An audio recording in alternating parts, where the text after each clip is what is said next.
Army integrity has been breached. Scanning for virus. Viral entity identified. Joker. Viral removal program initiated.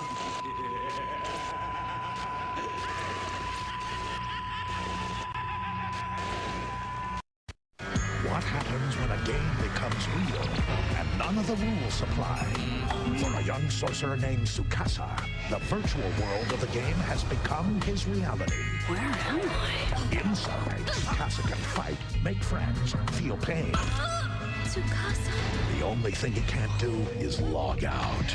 Enter the world of God Hack Sai, premiering Saturday, February 1st at 3. Let me go! Hate the game, not the player. Why me? Only Toonami. This place is a town of forgetfulness. 40 years ago, everything we knew was destroyed. The face of the planet changed forever. There isn't anyone who really knows exactly what did happen. The survivors left without memories. In the aftermath, a new society is formed. I perform a much-needed job here in the city of amnesia. In Paradigm City, the rich close themselves into giant domes, while the poor must live without protection. But one man stands for something more, and he does it in serious style. As a professional, I just try to do my best. His name? His name is the Infinite Dragon, and we're back with more Fate Stay Night Heaven's Feel. If you're watching this on YouTube, you're watching an archive stream, check me out live, subscribe, hit the like button. Seriously, hit the like button. I think we're almost done. I'm gonna go based off of how high the like button count, the like count is for the last few endings, because we technically still don't have 2 endings. But I don't know if it, like, my chat does not really like this game. Like, my view numbers are down, honestly. So after I finish like the base game, I might just end it. But if YouTube stuff is really good, I might continue on.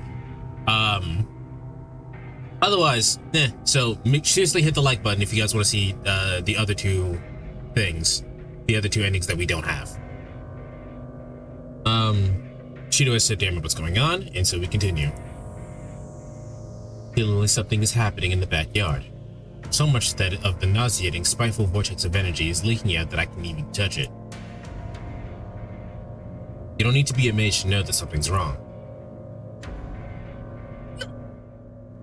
I thought I was ready, but I'm dumbstruck by what I found. Kosaka's covered in the shadow that looks to be coal tar. That looks like coal tar. Illya is watching from the edge of the yard, and Saber is standing in front of her. And in the very middle, Sakura has a hand thrust out at Tosaka. Sakura!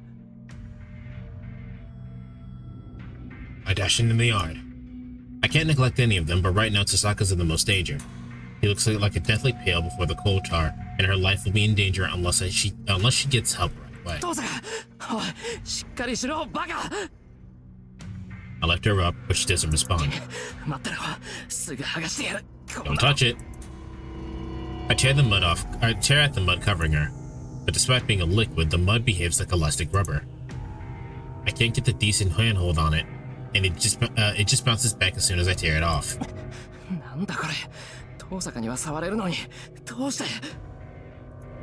I can't tear the mud off no matter how hard I try. In the chaos of the confusion, I keep trying to pull the mud off Sakura. Tosaka. Reading! 無駄ですよ、先輩。私の影は私しか解除できない。先輩程度の技量じゃ逆に取り込まれてしまいます。Then let her go, Sakura. Sakura. Sakura speaks in a cold voice I don't know. Sakura, その顔。My scattered mind grinds to a halt. Sakura's neck. Something that looks like a tattoo is spreading over it. It doesn't look like it at all, but that's a command spell. Sakura's body is writhing with command spells, and I don't understand. 驚いたな。よっぽど急いできたんだ、先輩。けど、やっぱり慌ててるんですね。兄さんがどうなったのか見てきたのに、私は叱らないんだもの。それはいい。シンジのことは今は話さなくていい。さくらが落ち着いてからちゃんと話を聞く。That's right. I need to talk to Sakura now. Uzoken said all kinds of stuff, but he was lying. Sakura is still Sakura. So if we could just talk, she'll go back to... いいえ。私はそんな話はしたくないし、先輩とも話したくない。喋るのは私だけでいいんです。先輩も姉さんも、兄さんも町の人たちも、もう、私に口を出すことなんてできないんだから。My hair stands on end. This is worse than any chill. A sharp spike of extreme cold runs from my medulla all the way down the bottom of my spine, like a knife opening up my back. それより先輩、なんで姉さんをかばうんですか？ Because you're killing her? For an instant, my vision goes blank.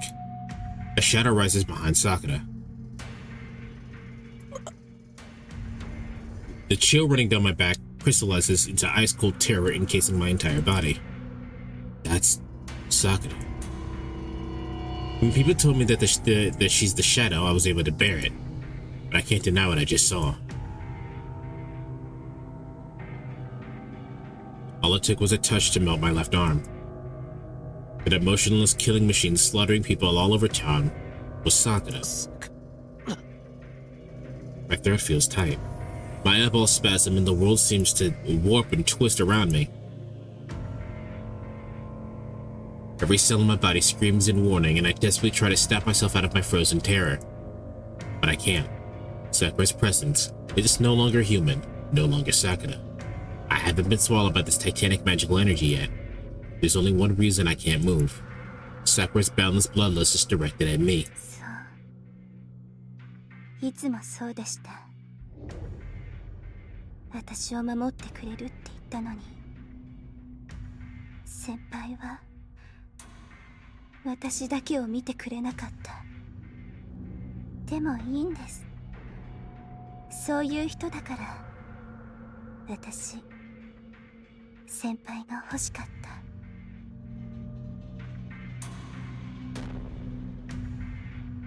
My vision warps.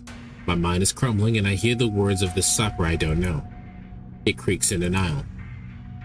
It protests that this isn't Sakura. Forbidden thoughts bury themselves in my mind. 先輩、私といると苦しいでしょう。先輩にとって私がどれだけ重荷なのかよくわかっています。だから私、先輩の前から消えないといけなかった。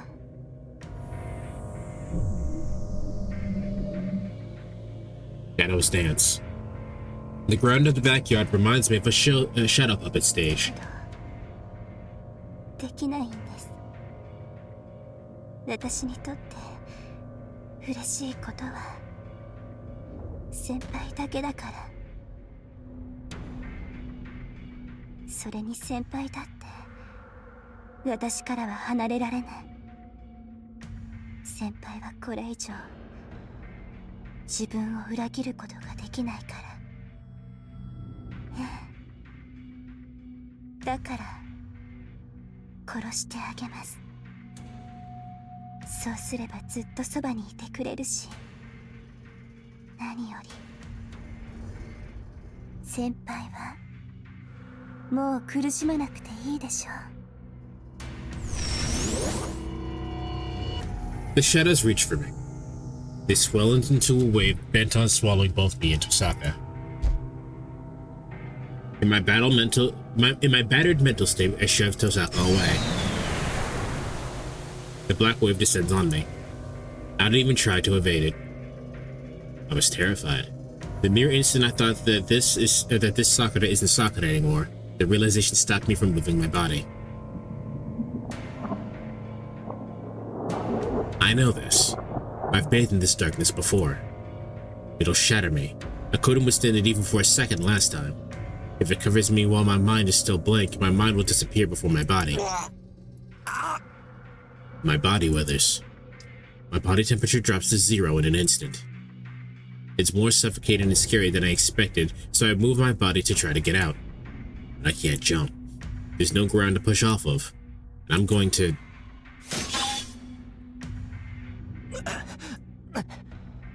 I cut out my senses in the backyard. Purple hair fills my field of view. ライダー、あなた。これはあなたの命令です。さくら。何があっても、エミやシロを守れと。参った。Ryder rescued me from the black wave. 動かないように。その体で立ち上がれば、意識が途絶えます。I'm not even thinking about that.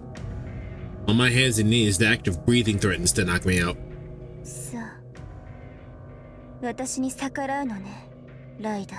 Did you not hear what she just said? I know she's crazy right now, but like, come on. なら、あなたも取り込みます。予定外のものを取ったから、これ以上サーバントはいらないのだけど、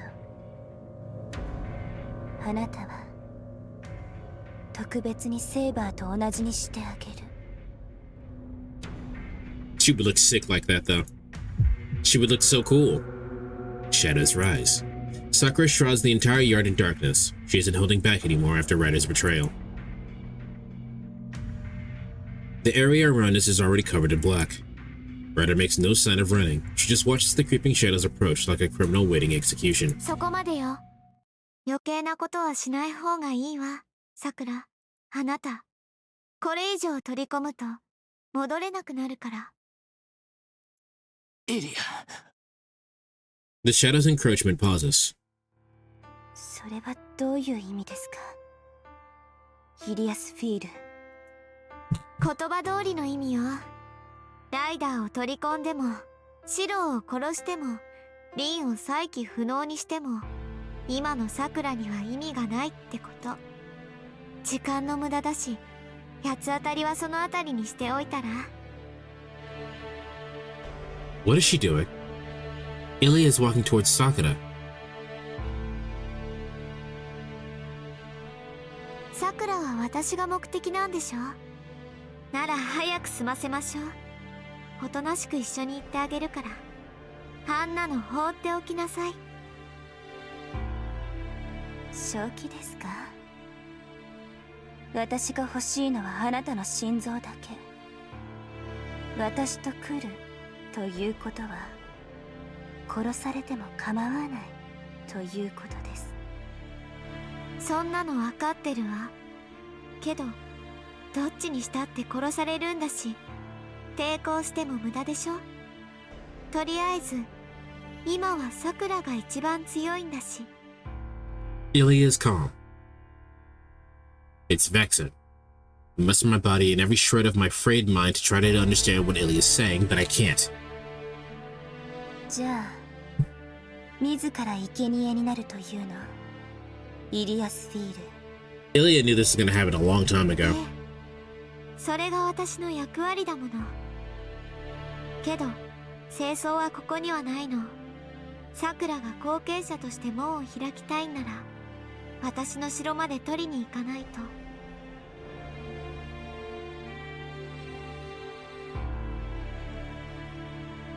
それに、サクラは決着をつけることにしたんでしょ。なら、シロを殺す必要はないじゃない。誰も殺したくないから受け入れたのに、今はもうみんなを殺したくて仕方がないなんて矛盾してるわよ、さくら。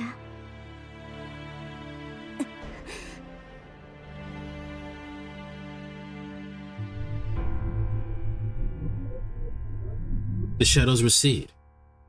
Even the mud covering Tosaka fades away as if it was never there. いいでしょう。自分で探す手間が省けますから。どんな思惑かは知らないけど、あなたの口車に乗ってあげます。Her long hair sways. Sakura turns her back on us as if she's completely lost interest in me and Ryder. She starts to leave. さくら。Still on my knees, I call out to her.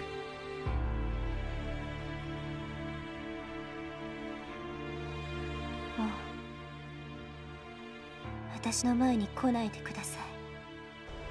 先輩を前にしたら私先輩を殺すしかない。 Sakura grows distant. I can't follow her or call out to her. さくらの言う通りよ。シロウの出番はこれで終わり。後の始末は私の役目だもん。さくらは私が連れて行くから、シロウはもう休んでいいよ。 I can't even help Illya. じゃあね。今まで楽しかったよ、お兄ちゃん。 I hear her bid me a sad farewell.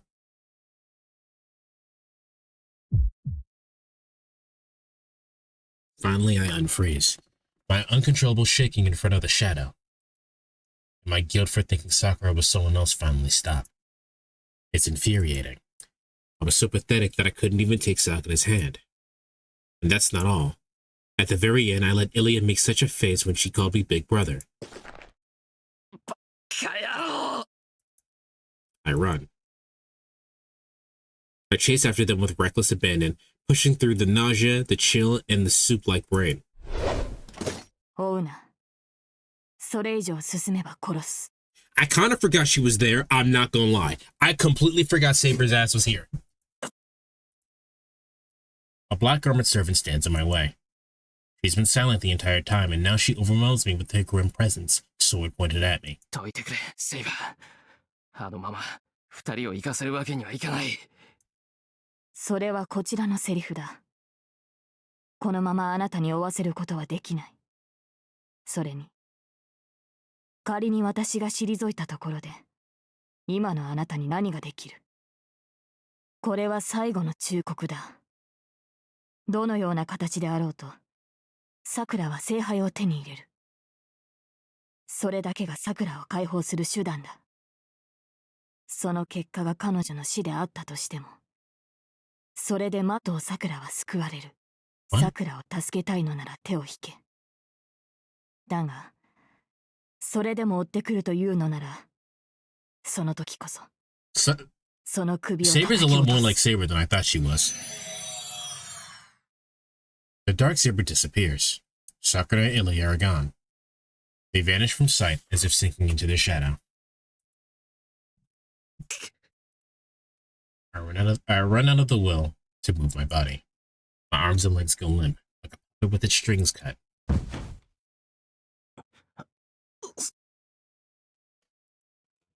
I can't stay conscious. Is it just my vision that's going dark? The sight of Sakura being swallowed by the shadow is burned into my mind like an indictment.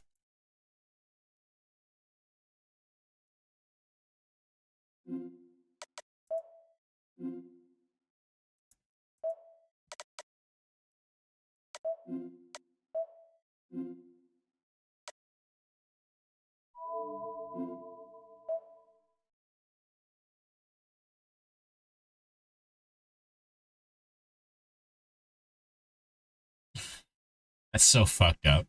It's fucking Valentine's Day.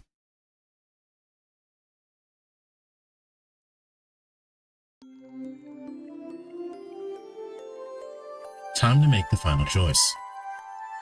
It's clear who will win this battle. No, it would be more accurate to say that it was decided long ago. This conclusion was ordained from the moment I lost her. ただシロ、あれの相手をするということは、最も困難な道を行くということ。それを今から胸に刻んでおいてください。 The girl who fought by your side and acted as your sword until the very end said that. On the night you parted ways, you promised her that you would go on fighting by yourself to put a stop to the Shadow and its war. You went through hell. You survived it for a reason. You're still alive for a reason. You didn't miraculously survive while everyone else died. They all gave up their lives so that one person might live. You hated that. To break that reality, you told yourself that you had to become a righteous hero who saves everyone. You don't know what his tears meant. He destroyed the Holy Grail, rejected what he'd been fighting for, and desperately dug through the rubble to find a survivor. No matter what he was thinking, his tears saved you and showed you a new path. It became a lonely path. He showed you a dream and he walked ahead of you, and then he died. 安心した。 Kitasuga Emiya took the sins he never atoned for to his grave. He couldn't save anyone, so he wanted you to become someone who could save others. お前が今までの自分を否定するのなら、そのツケは必ずお前自身を裁くだろう。You know that. You spent your entire life trying to redeem yourself. You've killed yourself for the last 10 years believing in that ideal. Your dead self just kept nibbling away at your living self like worms eating a corpse.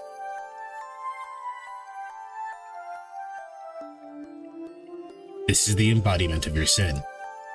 It's pointless to mourn a saint.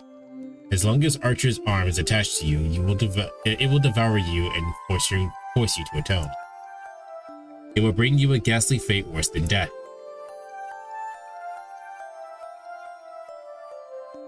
Yes, even if you were to lose your life that hangs by a thread, you will not simply die. And yet, why? シロだってわかってるでしょ。全部を選ぶことはできない。助けられるのは一人だけなんだって。 For a long time, that girl searched for her father with only vengeance in her heart. When you asked her to move in with you, she smiled sadly. She told you it wasn't possible. The two of us cannot live along together. And that's why. それじゃあね。楽しかったよ、お兄ちゃん。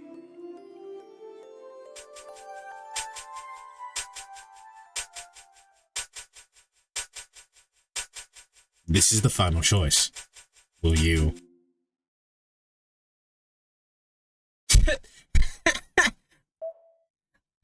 Hold on. I want to see what happens if we say we lose.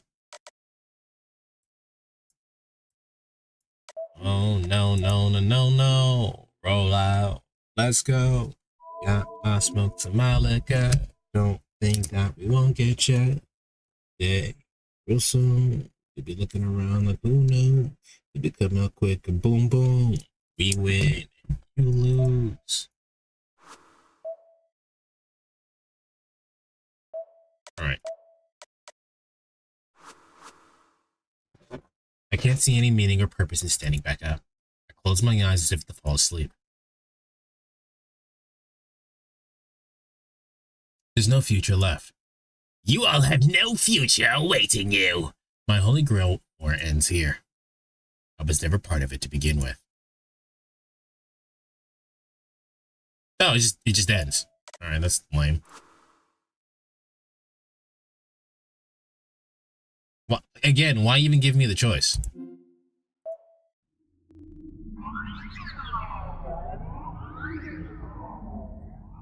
Oh no!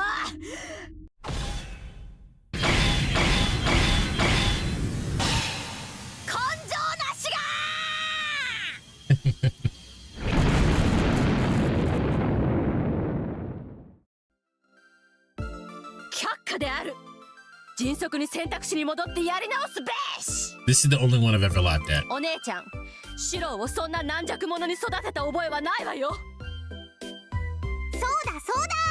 さっさと私を助けに来い。そういうこと。本編もいよいよ終盤。この先にはまさにノンストップの展開が待ってるわ。残るタイガー道場もあと4つ。ここまで来たら一度も死なずにエンディングまで突っ走っちゃいなさい。その通りっす師匠。ちょっと寂しいけど、この先はそれぐらいの男気がないとやっていけないっす。よく言った弟子1号。それでは諸君、健闘を祈る。Like, why even give me that choice? Nothing happened. He just goes, and then that's it.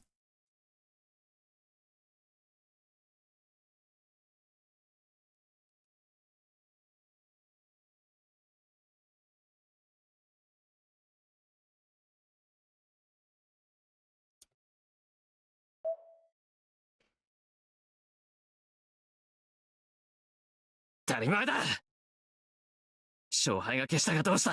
そんなんで後に引けるか。いい気合いだ。その様子では入院の必要はないな。なんで琴峰。それは私のセリフだ。凛とお前、二人して玄関に捨てられていてな。捨て子にしては可愛げがないので見捨てたかったが、揃いも揃って衰弱しきっていた。放っておけば死体が2つ並ぶことになる。教会としては体裁が悪いのでな。仕方なく治療してやったのだ。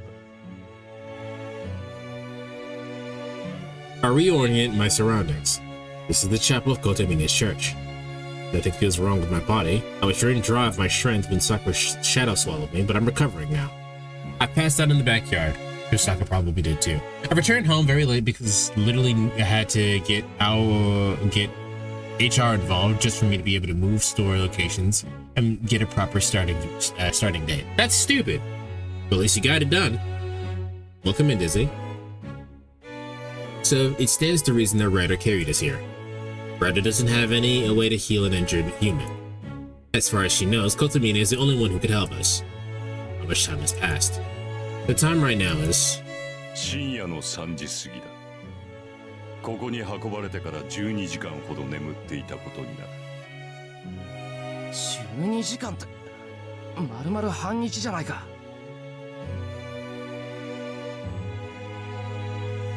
I stand up from the pew I was lying on. This is no time to be taking a nap. 琴峰、遠坂は俺と一緒に倒れてたんだろう。あいつは。凛は遠坂の家で休ませている。お前は体力だけだったが、あれは魔力を根こそぎ奪われていたからな。通常持ち直すには7日はかかるが、遠坂の父はあれによく馴染む。順当に行けば明日の昼には意識を取り戻すだろう。そうか、命に別状はないんだな。ない。あの土地の土は特別だ。何しろ吸血種が寝床にしていたいわくつきの霊脈だ。遠坂の後継者である凛なら一晩埋めておけば減らず口を取り戻すだろう。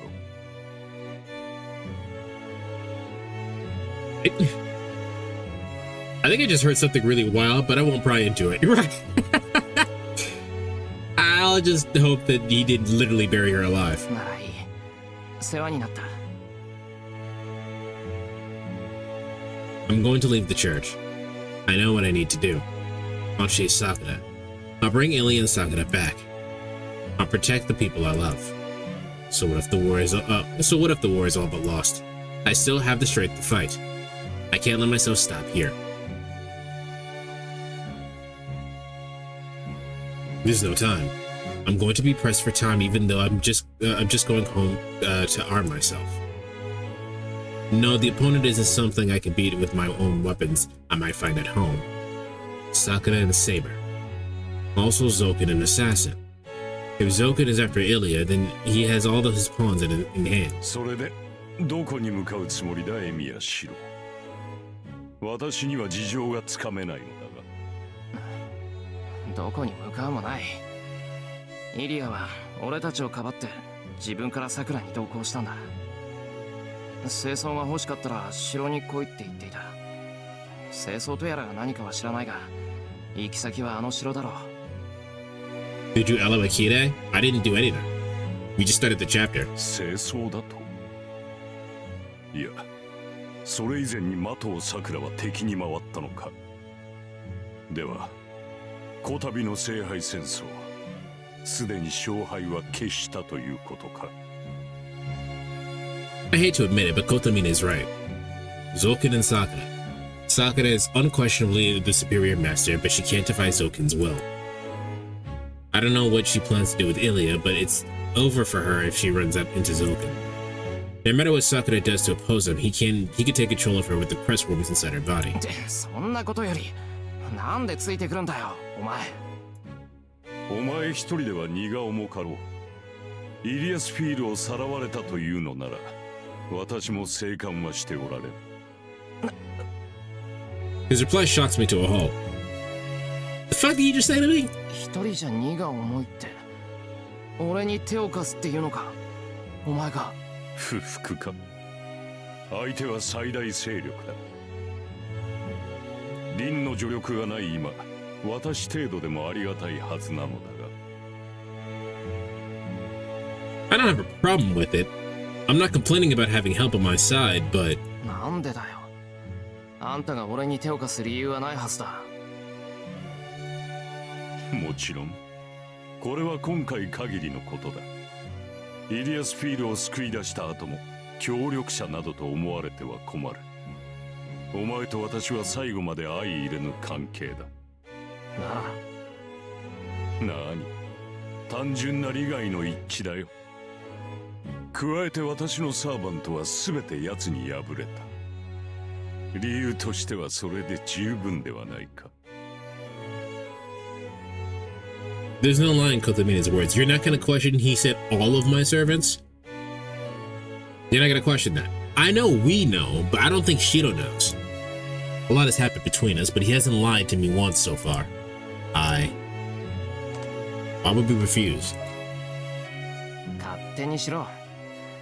あんたが何を考えてるかは知らないが、造剣をよく思っていないことだけは同じだからな。なるほど。その共通点は大きいな。確かにあの老人には少なからず縁がある。I go down the hill path. We leave the church together, not looking at each other. I do like Kotomine, not like as like a person. I like him the same way that I like Dio Brando. Like, he's just a fun character.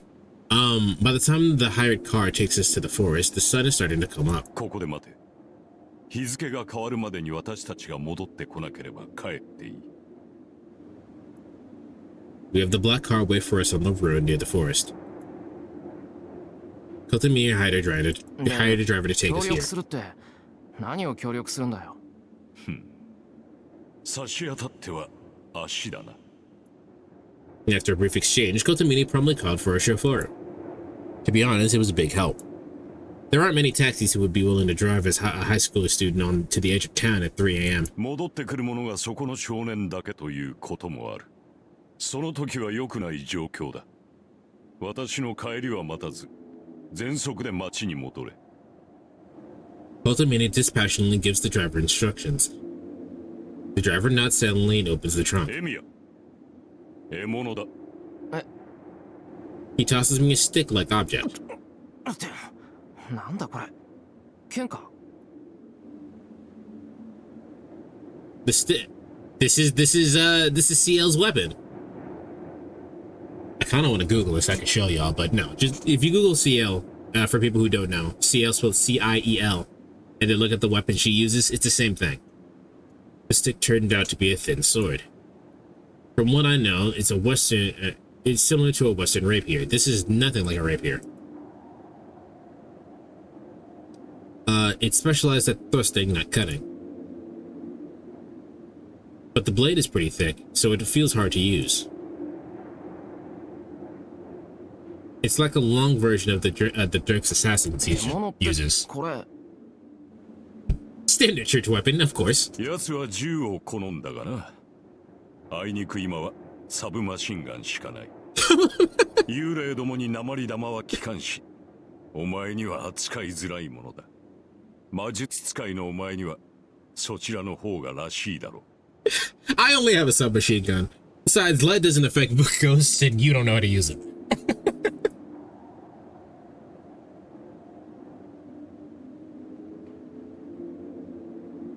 Use guns more often, though. I've seen Hellsing. I give it a swing. It's oddly heavy. The sword is less than a kilo, but it's obviously weighted towards the tip. It's more like an arrow than a sword. 教会専用の武器か。何か魔力を感じるけど。黒剣という。That's what they call the Black Keys. 魔術ではなく秘跡だ。霊体を相手にするのは我々の1000倍特許だからな。その刀身にお前の魔術を乗せればサーバントといえど多少は有効だろう。 Damn, I kind of want to play Tsukihime again. Why isn't the fucking rest of the game out, man? The new one. Only if you hit them, of course, he adds unnecessarily. それを使うような事態にならないよう心がけろ。行くぞ。イリアスフィールが連れ出されてからじき1日経つ。今頃はもぬけの殻かもしれんが、その時はその時だ。的尾さくらがどこに向かったのか、その手がかり程度は見つけ出せる。Unlike me, the priest strides into the forest unarmed. He's probably armed, you just can't tell. I take a deep breath. I put the church sword back in its sheath and follow Kotomine.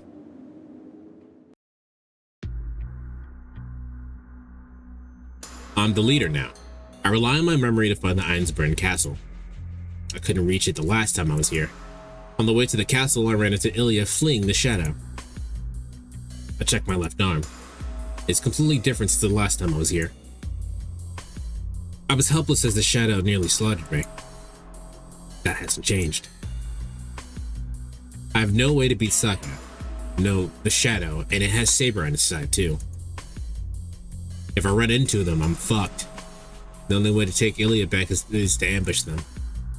I need to retrieve Illya without Sakura noticing me. In that case,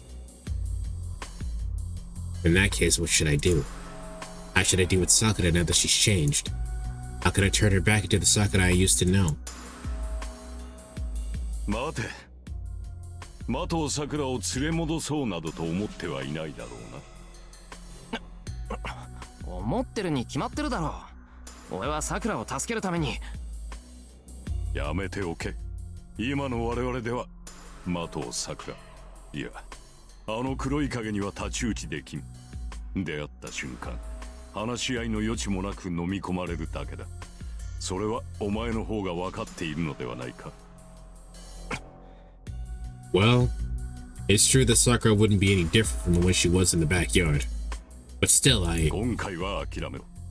イリアスフィールをこちらで保護すれば、まだ猶予はできる。的尾さくらと話がしたいのなら、彼女に対抗できる力を用意してからだ。Sakura has an incredible amount of magical energy. The only one who might be able to do that is Tosaka.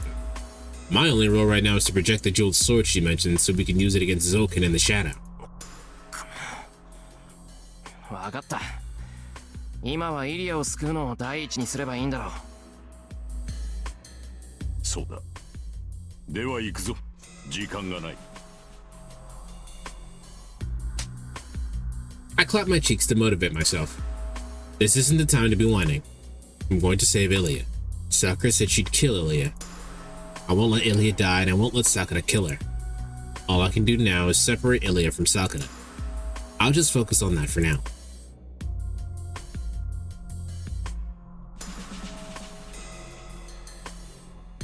We arrive at the familiar place. It's been a little over 2 hours since we entered the forest. The sun is already well in the sky, but the forest is still shrouded in mist. いるな。この森に満ちた呪いは間違いなく奴のものだ。Huh? Kotomina says something strange as we run. Curses filling the forest. Can you see those? 琴峰、呪いってあんたには桜の気配がわかるのか？わかるというよりは共鳴だ。それはいいが、万が一的尾さくらと戦うことになれば、私は撤退する。お前はともかく。私では酷化した的尾さくらを傷つけられん。戦ったところで勝ち目はない。I mean, that goes for me too, but anyway. 待て、酷化ってなんだ？桜は桜だ。おかしな影に取り憑かれてるだけですぐに正常になるか。それは以前に説明しただろうに。的尾さくらを元に戻すには彼女と影を切り離すしかない。方法があるとすれば2つ。あの影の本体を消滅させるか、的尾さくらが影を実体化させるのを待つか。今のお前にあれを倒す術はない。お前にできることは影がこの世に生まれ落ちるまで的藤さくらの精神をつなぎ止めることだけだ。I don't know how to do that. Sakura's body is covered in command spells. If that's the darkening Kotomine mentioned, doesn't that mean that she's turning into the shadow with each passing minute? 琴峰、影の実体化ってのはさくらが影そのものになるってことか。いや、多少の共感はあるだろうが、影の本体は聖杯の中にいる。的藤さくらを変貌させているものは聖杯の中にいるものだが、それとてあくまで彼女の影なのだ。彼女なくして影は存在できない。形のない本体は的藤さくらの影になることで物質界に存在する。Wait, Sakura is turning into the thing inside the Holy Grail, but it's ultimately her own shadow. The shadow would not exist without her. The shapeless main body in the Holy Grail exists in the material world by turning itself into her shadow. 的藤さくらという不完全な聖杯でなければ、中にいるものはこの世に生まれることはない。だが産んでしまえば、それは的藤さくらとは別のものになる。離れたのなら彼女を汚染する呪いも止まるだろう。琴峰、生まれるって言うけど、さくらの中にそいつはいるのか。まさか。そうであれば話は簡単だろう。体内にいるものを摘出してしまえば事足りるのだから。影の本体は聖杯の中にいる。的藤さくらはあくまでそれに栄養と実像を与えるだけのよりしろだ。It's the metaphor is I understand the metaphor, but like I don't understand what it means in practicality. だからさくらは聖杯なんだろう。どういうことだよそれ。Yeah, please answer that. I'm 聖 confused. 杯っていうのは何個もあるのか。あるとも。初めに説明しただろう。この地には聖杯があり、その聖杯を人間が用意した聖杯に降霊させるのだと。大元の聖杯、聖杯戦争という儀式の法則を司る大頭脳たる魔法陣、それがアインツベルンとトーサカ、マキリが用意したこの土地にある聖杯だよ。この土地にある聖杯。The law is like summoning serpents and making masters fight and summoning the Holy Grail. If the Holy Grail war on this land was artificially created, then it stands to reason that there was a man-made cause. Meaning that if you find this big magic circle and destroy it, it'll get rid of the shadow herding Sakura. 琴峰、その場所を知っているのか。予測はつく。正確な入り口を知りたければ凛に聞け。この土地の管理者は遠坂だ。200年前、アインツベルンが遠坂と手を結んだのは儀式の場所を確保するため。後継者である凛ならば教えられているはずだ。もっとも、それはイリアスフィールを取り戻してからの話だ。このまま造剣の手にイリアスフィールが渡れば、的藤さくらもイリアスフィールも聖杯として使い捨てられる。I'm confused on what he means by that. How can he have two holy grails and not enough servants? 的藤造剣は大元の聖杯など使う気はない。奴にしてみれば、イリアスフィールと的藤さくらさえいれば事足りるのだ。We also know Zoken's goal, but we don't know how he's going to achieve that. 大元の聖杯を壊すというお前のアイデアもそれでは何の意味も持たん。バカ言うな。そんなの考えてなんかないぞ。そうなのか。お前にとってはそれが最も現実的な打開策だと思うのだがな。実行しないとはおかしな男だ。うるさいな。そういうお前こそ何だって黙ってたんだ。初めからそんなものがあるって言ってくれれば今頃。とっくに起動式を壊していたか。そううまくいかんさ。何しろ私の目的は起動式の成就だ。お前に起動式を壊させるわけにはいかん。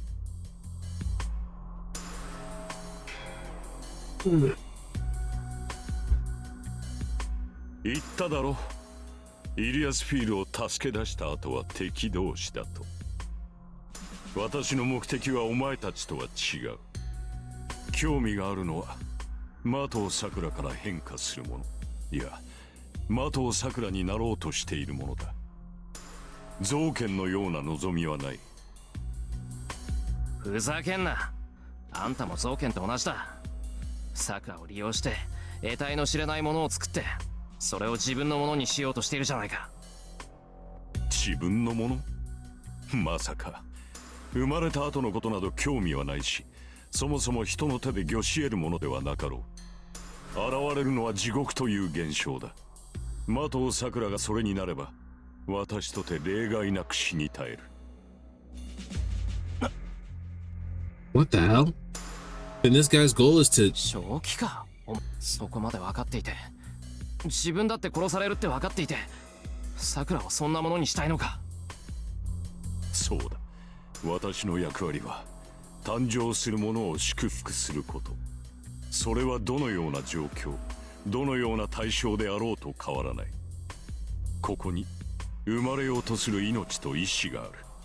それを阻むことはできない。エミヤ、この世に純粋な願いがあるとすれば、それは生まれたいという一念だけではないのか。 He's trying to tell us that he's pro-life. He isn't, but he's trying to tell us that. だけどさくらに取り付いたやつは悪ではない。人間はただあるだけで幸福を得られる生き物だ。生きれば生きるほど違う幸福を知り、より高度で複雑な快楽を学習する。だが人間とて初めから幸福であることはない。胎児には幸福が何であるか理解する知識がない。人間はゼロから何が楽しいのかを学び、何が正しいのかを受け入れる機能がある。始まりはゼロだ。そこには善悪もなく、この世にあることを許されたという事実しかない。善か悪か、どちらに分かれるかは人間の学習次第だ。責任があるとしたら、それはその人間を育んだ環境と自らを育てた自己だけだろう。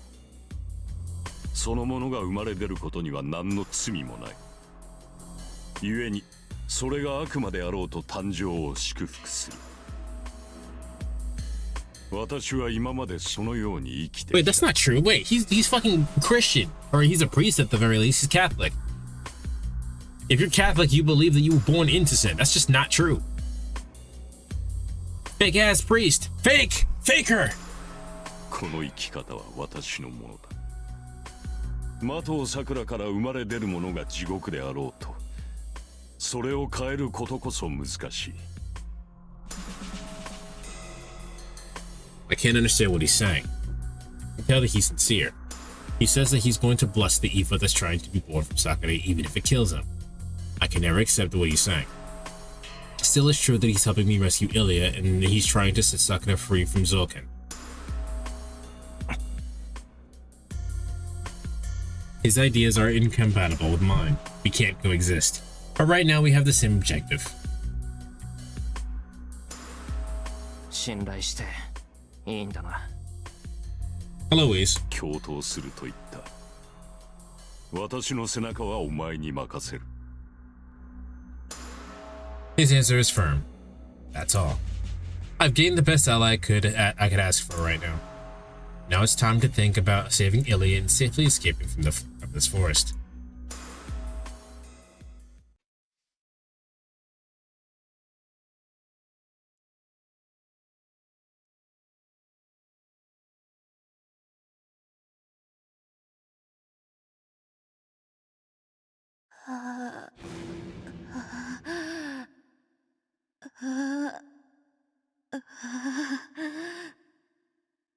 Black flames envelop her. The extravagantly built hall crumbles in a merciless, senseless struggle.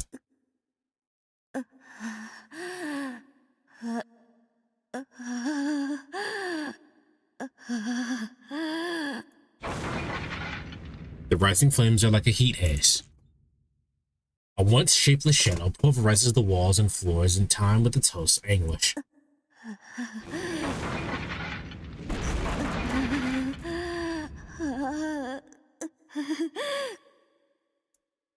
The dark haze dances to the melody. She stands in the middle of the hall, hunched over. Each time she scratches in anguish at her throat, the ancient castle's beauty crumbles further. But there's nothing to grieve. The castle was always empty. It's a long, forgotten winter fort. Nobody sees it and nobody lives in it, so it doesn't matter if it's destroyed.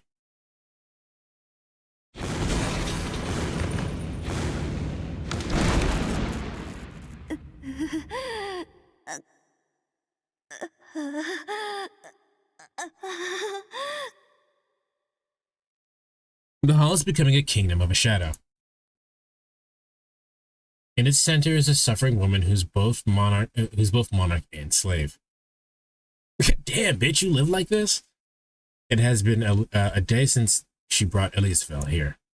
Sakura Mato's transformation is approaching its final phase. She is merging with the shadow, and her mere physical existence in this world is torture. Her body is racked by pain. Her cognitive circuits are being rewritten with destructive impulses.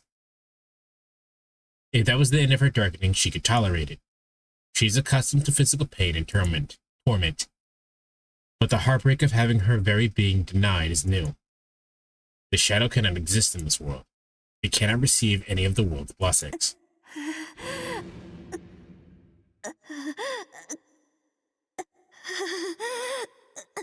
She tears at her throat. Bluntly put, the girls undergoing the darkening process cannot breathe. The air is toxic. For Sakura, who is transforming into a deep-sea dwelling shadow, the earth is no different from a vacuum of outer space.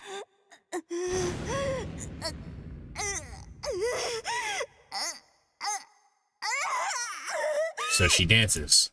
She forgets herself, loses her sanity, and feels fury at everything she can see. It's suffocating, she thinks. She blames the uncaring, unknowing world for her own misfortune. さて、そろそろ頃合いかのあれは。思いのほか、的桜であり続けたが、あと一押しで肉の器になり変わるじゃろうて。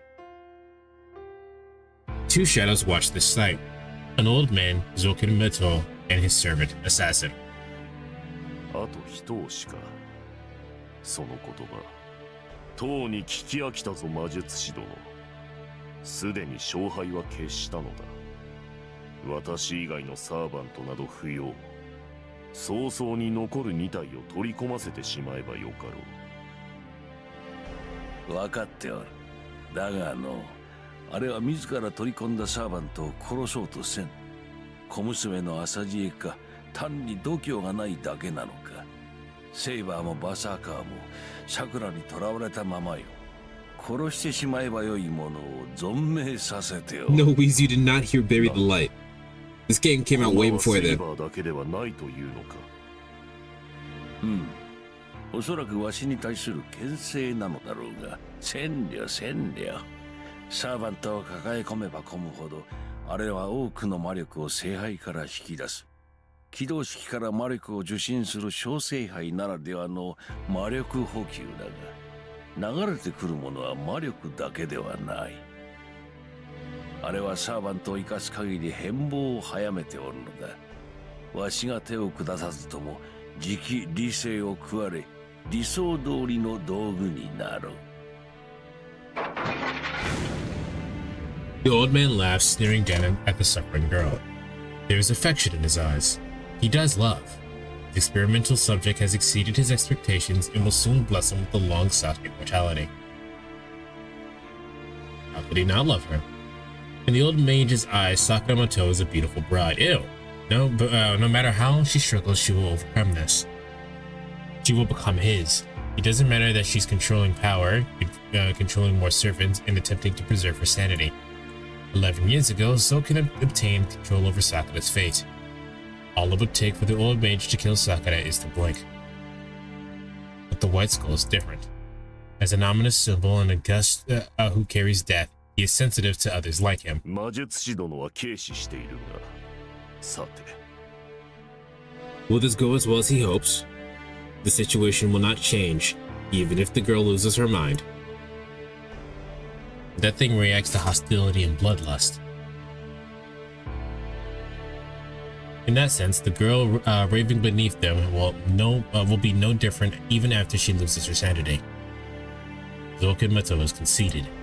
Assassin doubts that the girl will be as obedient as Zoken thinks once her reason is gone. 魔術師殿、真実、あの娘を御しうる方法があるのだろうな。あれの外敵に対する防御本能は過剰に過ぎる。理性をなくし、敵味方の判別がつかなくなれば、魔術師殿の声も届くまい。そうなっては殺気を消す程度では近寄れん。あれは自分を殺すという結果を先読みし、外敵を排除する類のものだ。ほう、なるほど、それは頼もしい。器としてますます安心できるというものよ。The old mage cackles. The white skull watches the crumbling hall in silence. To be honest, he does not agree with his mage's thinking. His goal may be immortality, but something seems twisted about this course of action and his methods. No, he's always been a rotten human being. It's natural that the old man would be manic, would be a maniac. There doesn't seem to be any consistency to his methods. 聞いたか、アサシン。助けてください、おじいさまと。よいぞよいぞ、その愛願、11年前に帰るようじゃ。世界そのものに否定される圧迫、さぞ苦しかろう、さくら。だが耐えよ。お前の体は耐えられるとも。思い出すがよい。11年にわたる孤独の日々を。何千という攻め苦に耐えたのは何のためだ。何万という虫どもに体を預けたのは何のためだ。そうだ。その程度の痛みお前には何ら問題はない。そのように育て上げた。そのように鍛え上げたのだ。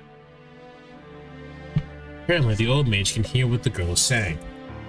Assassin only hears her agony, but she does seem to be begging for her grandmother's help. おお、助けるとも助けるとも。お主はわしの作品じゃ。最後まで見届けて死んぜよ。いやいや、だが助けられるのは肉体だけじゃ。11年の鍛錬において、お主の精神だけはついてこなかったからの。そう、受け入れることで苦痛から逃れたお前では、その怨嗟には耐えられまい。だが安心するがよい。肉の頑強さだけはわしの保証付きじゃ。耐えられる耐えられる。お主の肉ならば見事にアベンジャーを待とうであろう。The old man keeps laughing. Assassin steps back, watching heartlessly. ん？どこに行くアサシン？万が一ということもある。お主にはあれからわしを守ってもらわねばならん。それは構わんが、黒い聖杯ばかりにかまけ、白い聖杯を自由にさせるのはどうか。ようやく手に入れた正当な聖杯を、なぜあのように遊ばせておく。おお、そのことか。何？イリアスフィールは我らに協力的じゃ。もとより聖杯として門を開けるためだけに存在する娘。その目的が果たされるのならとおとなしくうなずきおったわ。そういぶかしがるでない。お主の求める聖杯はあちらの娘だ。歴史に名を残し自らがオリジナルになる。記録としての永遠を望むウヌの願いはアインツベルンが叶えてくれよ。だがそれにはあの娘に本来の姿になってもらわねばならん。わしはホムンクルスは管轄外でな。あやつらが清掃を整えるまでは好きにさせておけばよい。無理強いはしないということか。だがそのような余裕が我らにあるのかな。あるとも。もはや我らに敵はいない。エミヤの小せがれと当坂の小娘が生きておるのは意外じゃったが、どうということもなかろう。あれほどの力の差を見せられ、歯向かうようなバカ者はおらぬ。そのような杞憂で事を急ぎ、イリアスフィールに死なれでもしたら取り返しがつかぬ。天の門を開けるはあやつの責務だ。我らは慈悲をもってその仕事を全うさせてやればよい。アサシン。そこまで。どうやらそのバカ者がいたらしい。ん？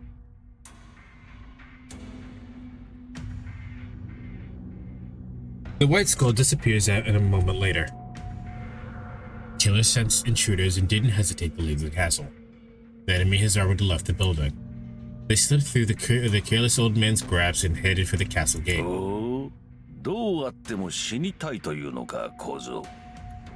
But he isn't careless.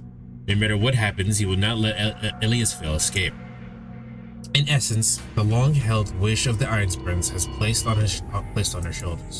placed on her shoulders. The pale girl is willing to cooperate with Zokin, even without his urging. And they think that they can take her and leave? How laughable. Once she leaves the forest, Illya's Veil will surely reappear in the heart of the Holy Grail where it all started. 家に放任していたのだが仕方あるまい。出番だぞさくら。イリアスフィールなくしてお前が救われることはない。その苦しみから逃れたいのであれば遠慮せず蹂躙してくるがよい。The old mage cackles and then his presence vanishes. A shadow crouches in the hall. Shadows have covered in the entire hall like it's a black swamp, and two bodies appear in its muck. The girl feels no pain. She hasn't gotten accustomed to the poison. All she can think is, そう、来てくれたんですね、先輩。 her dark joy overcomes her grim suffering. あの神父さんも一緒なのね。バカな人。自分から食べられに来るなんて。 She lifts a finger. It points toward the castle gate, where the intruders are desperately trying to escape. 言って。先輩以外は殺していいわ。他の相手が誰であろうと問題なく切り殺しなさい。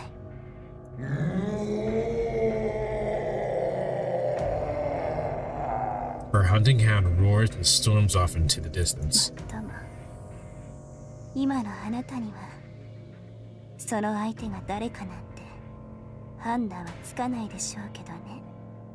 バーサーカー。 She giggles. Cloaked in shadow, the girl slowly leaves the ruined kingdom with her dark knight.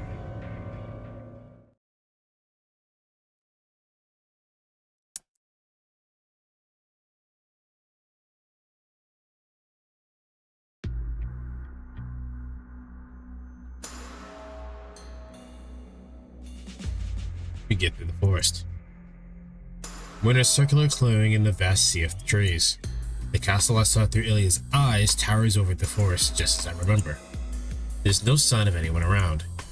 It's strange that there's no guards on the castle walls, to say nothing of the castle, but I can't turn back now just because this might be a trap. 琴峰、あの木から2階に上がれないか? Even if they know we're here, it would be suicide to go through the front door. I need to do whatever I can to get inside, even if it might not work. そうだな。侵入するのなら水路を使うところだが、そんな悠長な真似が通じる相手ではなかろう。城に入った時点で侵入は悟られる。直接イリアスフィールの監禁場所に乗り込み、有無を言わせぬまま脱出したいのだが、さて。The priest thinks aloud as he gazes up at the castle. He narrows his eyes, seeming to peer through the walls and examines each window carefully. 驚いたな。本気で侮られているようだぞ、エミヤ。Kotomine smirks. I doubt my ears. This must be the first time I've ever heard him sound so delighted. なんだよ、琴峰。なんか見つけたのか?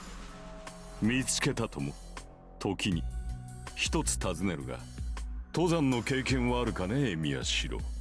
Rock climbing is fun. I recommend people who enjoy doing exercise do go rock climbing. Rock climbing is quite fun.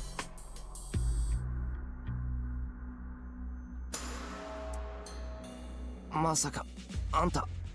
無論フリークライミングだ。垂直だがオーバーハングはなく、凹凸は十分にある。この壁なら足場は確保できる。道具はなくとも登るのはたやすい。なに、氷壁に比べれば道を歩くがごとしだ。In the movie, he throws Shida to the top floor. I was gonna say, I figured that was gonna happen anyway, because that's what I would do. I would just yeet that motherfucker up there. Kotomine places his hand on the castle wall without waiting for my opinion. Then he just starts climbing, sticking to the surface like a spider. He isn't going very fast, but his ascent sure is steady. 何をしている。ポイントの確保ができないのなら見て真似ろ。4階程度の壁登りができぬほどやわではないだろう。ああ、それと黒剣は置いていけ。帰りに拾っていけばいい。 That's such a cool name, the Black Key. With that, the priest keeps climbing. 本気で言ってんだな、あの野郎。I drop the sword Kotomine lent me and approach the wall. He must have picked up an easier section of the wall to climb. The surface is uneven, and I find a place to grab onto. Free climbing is more than just about muscle strength. You need to judge whether your next handhold is safe or not. Whether a deep depression is deep enough to support your weight. Whether you can use it to make it to the next step. Dyslexia. And when climbing a nearly vertical wall, you're basically making it up as you go along. You could be a meter from your destination, but it can't find your next handhold. You'll have to go all the way down to the ground and try a new route, finding your way to the goal. Only experienced climbers have the skill to constantly scan 2 or 3 meters ahead while scaling a wall. And I'm definitely not experienced, so all I can do is try to imitate what I get at. One slight misstep or failure to judge my strength and could send me careening towards the ground. 信じられねえ。普通素人にやらせるか、こんなの。You have no choice. I grumble while I climb. It's a crazy plan, but not totally reckless. Normally, you'd only climb walls like this when you're more than halfway to a mountain summit. And climbers need to worry about more than just climbing. Just as the deep ocean is an inaccessible abyss to humans, high altitudes are also sacred ground that we can't enter. That is not true. At 6,000 meters above sea level, oxygen becomes critically thin, and untrained climbers can't last more than a few hours. That is true. They'll suffer from nausea and dizziness, which will progress to the cerebral edema before culminating in death. I found out recently that when oxygen gets to be thin like that, your body starts producing more red blood cells with less oxygen, which is really interesting adaptationally speaking. Mountain Peak is an airless hell that becomes harsher the higher you go up. Plus the extreme cold. That's what would kill me. It being fucking extremely cold up there, that's what would kill me. Even the slightest scratch on frostbitten skin will lead to necrosis. Climbing in such extreme conditions means you have to worry about your bodily functions steadily declining as you ascend. Compared to the harrowing ordeal the real climbers face, scaling a castle wall doesn't sound impossible at all. It's still hard. All I can use are the very tips of my fingers. I cautiously scout out the thinnest lips or crevices I can use to support my entire body weight. He's asking me to keep up with him on a climb only an expert could do. 待て、移動した。上かと思えば下か。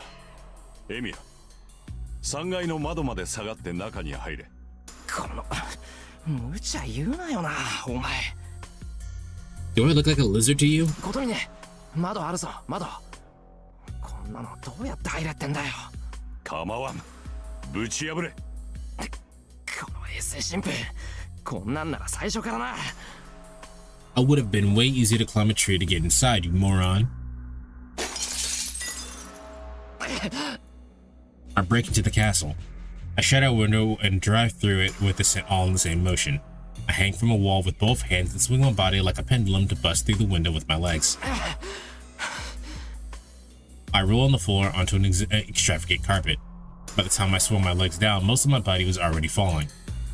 If I'd been a tiny bit late kicking the window, I might have kicked the stone wall instead and fallen 3 stories on my back. 3階の高さで頭から落ちれば死ぬぞ、普通。Breaking the glass with my legs and rolling into the shards was dangerous, but I chalk it up to an acceptable risk. Yo. For an instant, all worldly trifles vanished from my mind. Illya.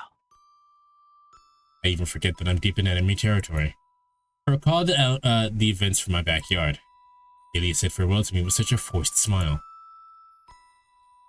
呆れた。なんで来たのシロ。もうあなたの出番なんてないのに、まだ無駄な努力をするつもり？ Yes. Her voice is stony. She's making the same cold expression she did when we first met. I'm used to it. I should be used to seeing her like this, but... まだわからないの？さくらのことは私に任せればいいの。これは私の役割なんだから。シロはおとなしく家に帰って。No. バカ。後始末が役割なんて言うな。I lose my patience and slap Illya's cheek. シロの無礼者。レディの方を叩くなんて紳士じゃないわ。いくらシロでも私にこんなことするなんて許さないんだから。You can get mad at me when we're home. Let's go. 許さないのはこっちだ、バカイリア。男だったらげんこつで殴ってるぞ、この不良娘。My blank mind suddenly flares with irritation, even though I'm happy to see Illya. 何よ、私怒られるようなことしてないじゃない。私は自分の役割を果たすためにさくらについていっただけよ。それが一番いい方法なんだから、シロに文句を言う資格なんか。Next up is a real important choice. Think very hard about it. Well, that just means I'm gonna fuck it up. Don't tell me what it is, though. I'll ask what it is, but I make no promises. In fact, I promise to fuck it up, actually. うるさい。そんなものを知ったことか。いいか、イリアの役割なんて俺は知らない。俺はただ勝手に出て行った不良娘を連れ戻しに来ただけだ。イリアがどんなに強がってどんなに平気なふりをしていても騙されないからな。イリアが少しでも嫌がっている限り絶対に連れて帰ってやる。強がってるって何よ。私は嫌だなんて思ってないわ。この体は聖杯として作られた。あいつらのために鍵になるのは尺だけど、それで聖杯の力を使えるようになればさくらだって。それが強がってるって言うんだ、バカ。いいか、聖杯なんてどうでもいい。イリアはイリアだ。イリアがイリアのままでいたいならそんなことはほっぽっといていいんだ。自分以外の何かのために自分を犠牲になんてするな。I look away. Illya bites her lip for a second. それはシロだって。She whispers something I didn't quite hear. いいわ。仮に私が嫌がってるとしても、それがどうだっていうの。私たちじゃさくらには勝てないし、逃げられない。私をこの城から連れ出すことは不可能よ。だから条件も好きにさせている。シロだけならまだ見逃してもらえるけど、私と一緒じゃ絶対に森からは出られないわ。Her scarlet eyes urge me to leave.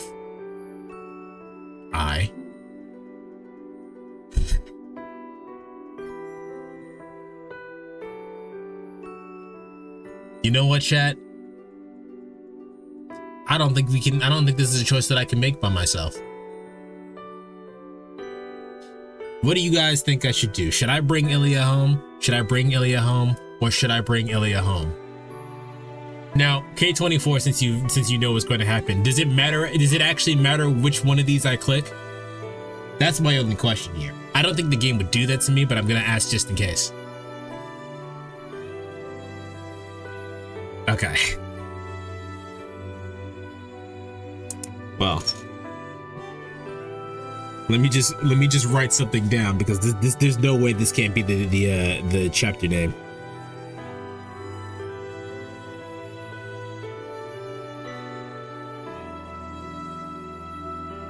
All right. I'm gonna go for the middle one. それでも連れて帰る。俺は一人で帰る気はないからな。There's nothing to consider. Right now, this is the only choice that exists. So that's one of those times where I'm like, that shouldn't have been a choice, but I'm okay with that one being a choice because that's funny. Like, it was a meta joke. We're okay with that. Illya doesn't say anything. She gazes at me with an absent expression. I take her defenseless 行 hand. くぞ、イリア。見つかる前に家に帰ろう。I pull her close and start walking. She's small and terribly light. 呆れた。シローには何を言っても無駄ね。Correct. Illya doesn't resist, chattering along with me. 本当にこんなのうまくいくはずないのに。She's happily clasped my hand in return. 何を悠長にやっている? It did take a while, didn't it? And then, Kotomine jumps through the broken window, his coat fluttering. ことみね。Illya lets go of my hand and squares off against Kotomine. また、イリア。そいつは味方だ。今回だけ協力することになった。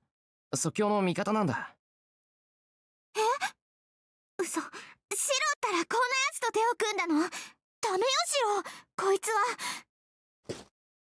無駄話は後だ。追いつかれる前に外に出るぞ。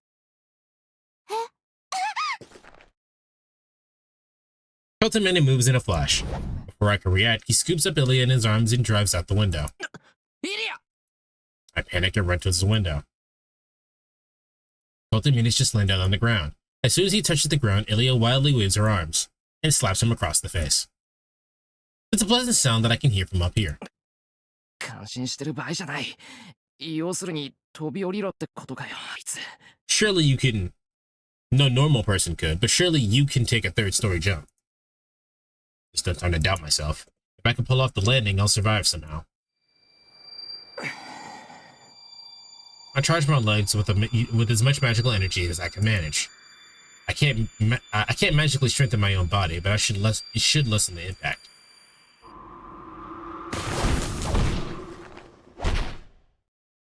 Did you just not land on your legs? Nope, bad idea.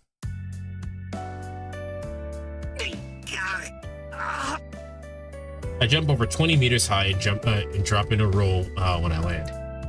3 stories doesn't sound like much until you consider how tall this castle is. It would have easily been 8 stories in Japanese apartment building. Ah. いた。脳天飛び出すかと思ったさ。今の。Damn it, my legs are too numb to stand up. Luckily, I landed on the grass. If this had been asphalt, my bones would have broken out of my legs, and then I wouldn't be able to get out of here. Well, asphalt would definitely be worse. I'm not sure in terms of impact if that matters or not. びっくり。シロ、丈夫だね。そうだな。あの高さから何の魔術講師もなしに落下とは恐れ入る。やけか? Both of them are staring at me. Illya sighed. Kotomine's words really make me forget about my numb legs. 叫んな。お前が飛び降りたからああするしかなかったんだよ。俺だってこんなのは二度とごめんだ。普通足折れてるし、飛び降りた瞬間なんてめまいで失神しかけたんだからな。だが5体満足ではないか。文句を言われる筋合いはないが。しかし確かに驚きだ。よくあの高さから飛び降りようなどと思えたな。いかに魔術師とはいえ、魔術講師なしで飛び降りようとは思う前に。ね。I mean, they left me behind. I couldn't let Kotomine show me up after he jumped out of there with Illya. シロのせいじゃないわ。シロは体だけじゃなくて、心までアーチャーの影響を受けているのよ。だから体だって丈夫になってるし、あの高さなら降りられるって、アーチャーと同じように思っちゃったのよ。イリア、今のどういう。なるほど。それは頼もしい。戦闘面でその強気を発揮してくれ。そら、お前の剣だ。He tosses me the weapon I left behind when I started climbing. 走れるな。ここからは命がけだぞ。Kotomine says that we don't have time to stand around talking and makes for the castle gate. Then, as if issuing a challenge. A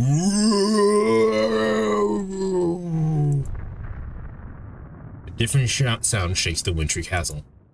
やっぱり、まだこの世に留めてたのね、さくら。It's unmistakably the roar of a predator. It signals the beast is on the hunt. It is a death sentence handed down to the lost prisoners by the kind and merciless lord of the castle. Berserker. It's interesting that he said that because he said that they translated that because he said Berserker, huh? My mind switches over to battle mode. Berserker, he said. The name invokes the image of a threat that once, but still threatens me. It squeezes the calm out of every last cell in my body. 引くぞ。戦ってどうにかなる相手ではない。追いつかれれば殺されるだけだ。Kotomine runs ahead to the gate. 振り返るな、イリア。諦めろ。バーサーカーは以前とは違う。I take Illya's hand and start running. Can't afford to save my stamina anymore. If that mad warrior is the one pursuing us, then the only way to survive is to run as fast as we can for the 3 hours it takes to reach the edge of the forest. My breath catches in my throat. We're being overtaken by a darkness I can't ignore, no matter where I look. We run through the forest. I can't see anyone behind us yet. All I hear is the wind gusting by. Our pursuer is a titanic beast, not a hound. While we have to dodge between the trunks and branches, it closes in on us while tearing apart everything in its path. You'd think we're being chased by a giant drilling rig, boring its way through the forest. The jet black wall slowly accelerates, threatening to close in around us.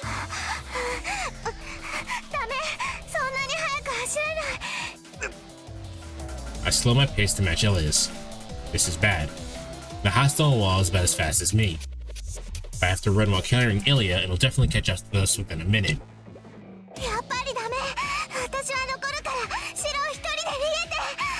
まだ追いつかれたわけじゃない。背中に乗れ。イリア一人ならどうってことない。バカ、どうってことある。そんなことしたらすぐに追いつかれるってわかるもん。What should I do? Should I keep running with Illya or should I fight that monster? I couldn't even defend myself against Assassin. Could I possibly go toe-to-toe with that monster? The strongest servant with nothing more than a borrowed thin sword?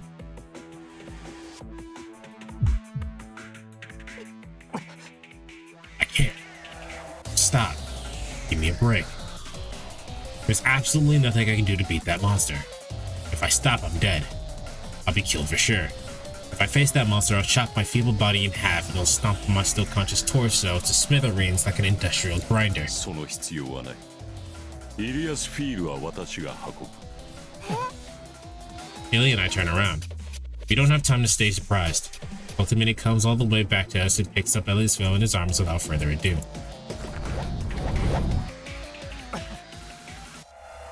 He's fast.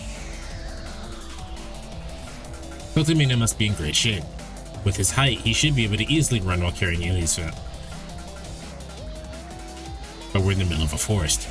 With both his arms occupied by his charge, he navigates the uneven terrain with thick trees without slowing down at all.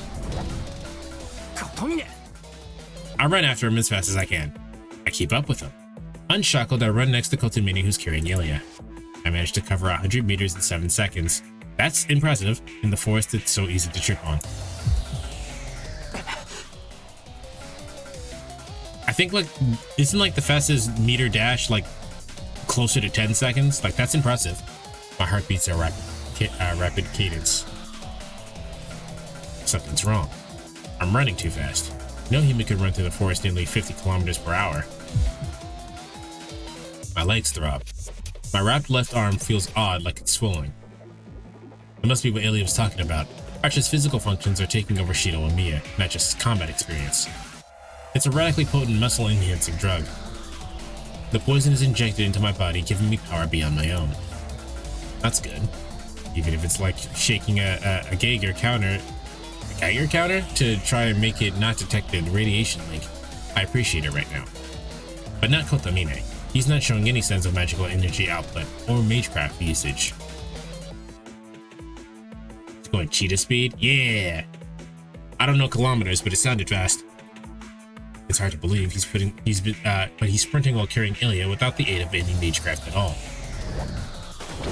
おい、あんた本当に人間か？お前ほどではない。それより気がついたか？この速度を保てば逃げ切れるぞ。何しろあれは目が見えぬようだからな。目が見えないって追っての？そうとしか思えん。速度ではあちらの方が上だ。森の木々などバーサーカーには小石程度の足止めにしかならん。にもかかわらず追いつかれないのはあちらに何か欠陥があるのだろう。Kotamin explains calmly. That didn't speak about Saber though. I mean, I know we only saw we only heard Berserker get released, but I'm pretty sure she released both of them.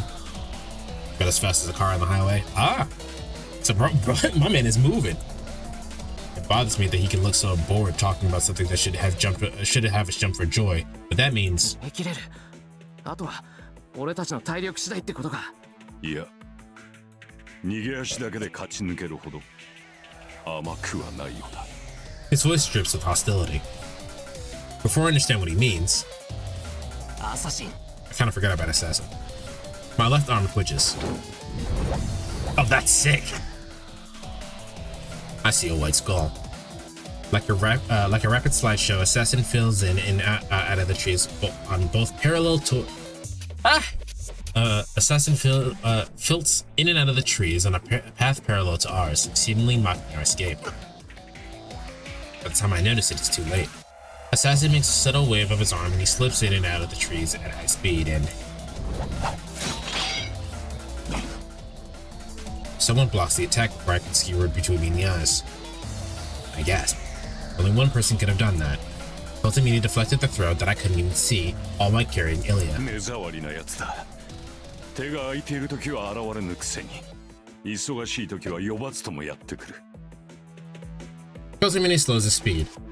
The priest frowns with displeasure, watching the dark killer keeping pace with us. ことみね。イリアは任せ。代わりにあれを任されよう。なに、これでも神職だ。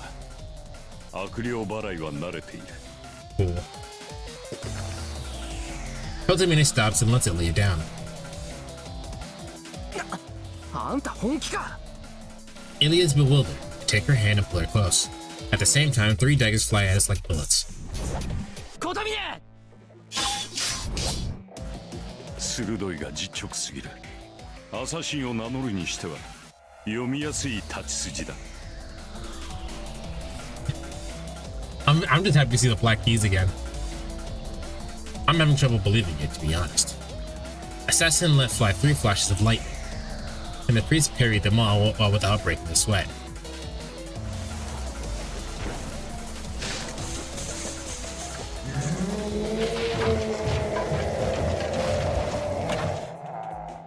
I will say one thing that the visual novel will always have over the anime. I think the sound design for Berserker in the anime is not nearly as good as it is here. And they're literally playing the same one roar over and over again. Berserker. Damn, that one was close. We'll definitely catch up if we're stalled here. I can't stop now. I need to take Illya and get out of here. いいんだな。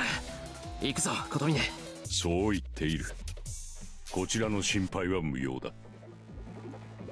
I pick up Illya. I can't go as fast as Kotamine, but I should be faster than holding her hand while running. I leave the priest behind. The dark roars are on the other side of the forest.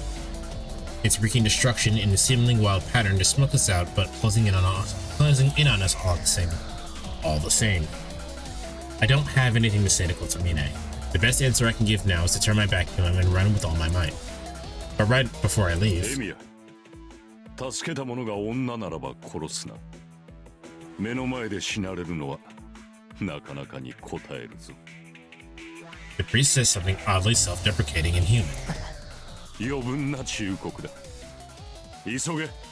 バーサーカーだけならば逃げ切れよう。後の戦いはお前次第だ。エミヤしろ。I nod and start running. He's talking about his wife? What happened to his wife? If the game told me, I sure as shit forgot. 2 shadows shrink into the distance. When I look back one last time, his back is so far away. Ominous feeling. I don't think we'll see each other alive ever again.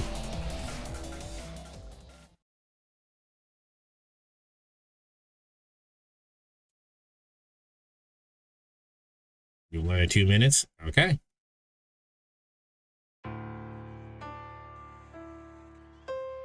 As an aside, it is a misconception to say that the priest's duty is exorcism. Priests deliver the word of God. They do not drive out demons. Their God is the one in absolute.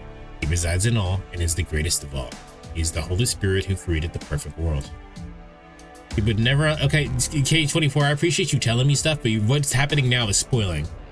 Even if it's like 2 seconds before, you're spoiling stuff. Stop that. He will never allow evil to corrupt his children and dirty his creations. But some evils are tenacious in their corruption of a man and tainting of the earth. There are things that should not exist, profaning this world. They reconcile this seemingly contradictions. What? They reconcile the seeming contradictions thus. Even the demons which threaten man are necessarily pieces of the world the Lord created. They are creatures worthy of his love. According to this dogma, demons serve the will of heaven. If the divine cultivates man's goodness, then the demonic forges of man's evil nature. They both serve heaven's will. A priest who preaches the Lord's word has no authority to destroy demons. And yet, to reiterate, some demons are particularly tenacious in their corruption of man and tainting of the earth. They wreak ghastly tragedies beyond human comprehension. In time, his children mistook heavenly designs for powerlessness. They sought miracles from the Lord to stop the evils they could not understand. Thus, exceptions were created. Human apostles who do not preach the Lord's words, but instead execute his will. Trials originally meant to be witnessed. Heresies originally meant to be denied. Those who received the 8th sacrament, which originally did not exist. Thus, 120 cardinals ordered the creation of executors destroyed. I'm reading too fast. Let me calm down. The 120 cardinals ordered the creation of the executors destroyed of evil. They drive out evil and eliminate that which does not exist in the Lord's gospel. Those who hunt the faithless are themselves unbound by faith. One could conclude that they are permitted to be immoral. They are charged to protect only one thing, the name of the Lord Almighty. For that cause, they will even destroy the evils he created. That is the only thing they have in common with exorcists. 大公社か。連中はこぞって鳩のごとき軽薄さ、蛇のごとき移り身を習わせるというが、なるほど。貴様もその例に漏れぬらしい。The white mask sneers. Kirei Kotomine does not answer. He checks his weapons. He has 5 black keys of confession for each hand, and his left arm contains several unused command spells from the previous war. He is more than well armed against lesser spirits. What the fuck does the command spells have to do with anything if he has no servants? But he lacks the firepower to fully defeat a servant, even if all of his blades were to strike true. Assassin is still a heroic spirit, albeit a nameless one. It would be impossible to defeat him without the scriptures carried by a select few executors. どうした？見れば貴様のそれも投擲するもの。ここで私と一勝負生じてみるか。The priest doesn't move. I realized I picked up in the mic, sorry. He listens keenly to the sounds of the forest while watching the skull lurking between the trees. The rustling of leaves. The breathing beneath the mask. The rippling of flesh. And the faded footsteps of the maid warrior. やはりあちらに行ったか。的を桜とはうまくいっていないようだな。マキリ造形。Command spells are mana, so you can use them to boot your actions. Oh! Curious. He makes an observation, his eyes fixed on the skull.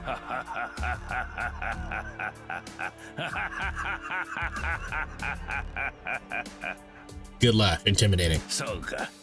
わしの気配に気づいておったが、綺麗よ。そこまで分かっていながら足を止めるとは何事じゃ。以前のお主ならば、小僧を蒔絵にしても逃げ切ろう。だというのに、自らおとりになるなどらしからぬ善行。よもや情にほだされたなどということはあるまいな。His laughter echoes through the forest. The white skull sways slightly. The priest doesn't even twitch an eyebrow. 何？エミやシロを助けたつもりはない。単にこちらに用があっただけだ。Kotomine speaks to the invisible mage without even showing his bloodlust. わしに用があったと？ Oops. 無論だ。どの道、私もエミヤも森からは出られまい。じき殺されるのは分かっている。ならば、死ぬ前に斧が目的のために手を打つのは当然だろう。ん？では、イリアスフィールがどうなろうと構わぬというのか。あれを救うために来たのであろうが。構わんさ。ここでアサシンを倒し、エミやシロを助けに行ったところで間に合わん。エミやシロがあの娘を救おうと救うまいと、もう私には関係のないことだ。His left hand holds 3 black keys. The priest watches the skull in front of him, holding the swords in a fan shape. では、わざわざこの場に残ったのは。なあ、私のすべきことは、イリアスフィールをお前に渡さぬことか。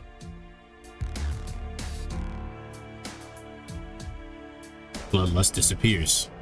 The white mask camouflages him among the trees, completely vanishes from sight. ここで、お前を殺しておくことのどちらかだ。Blades streak through the air. The priest's thrust clash against the assassin's throwing dagger.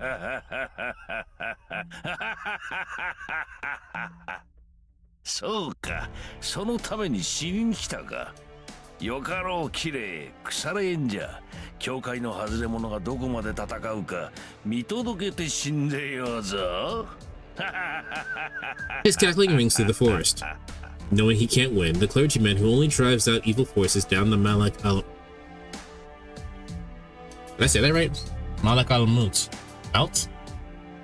Whom the old mage controls.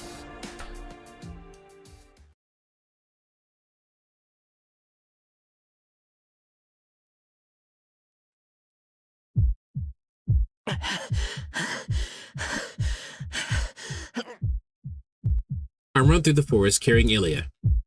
Can't look back. The second I do, I'll be too conscious of the giant black wall and lose hope. I can't afford to do that. If my spirit dulls for even a bit, it'll catch up. It'll catch up to me and Illya and kill us. My legs feel like they're going to fall off. No matter how light Illya is, you can't run while carrying someone without slowing down. To make things worse, the terrain is perilous, and I risk falling over with every stop.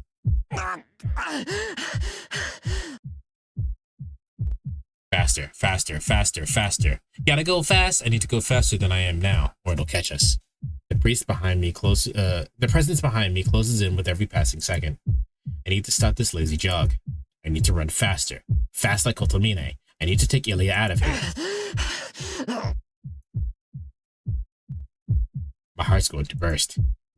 It's tight. I can't breathe. My leg muscles tear, and I cry out in pain as if my bones are going to burst out of my thighs.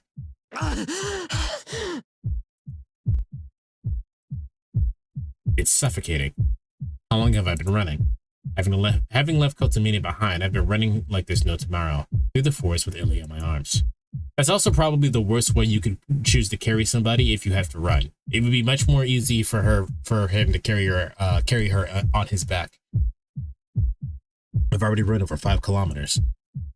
Maybe double that. My oxygen-deprived brain isn't sure. I've just been running as fast as I can, never letting my pace drop.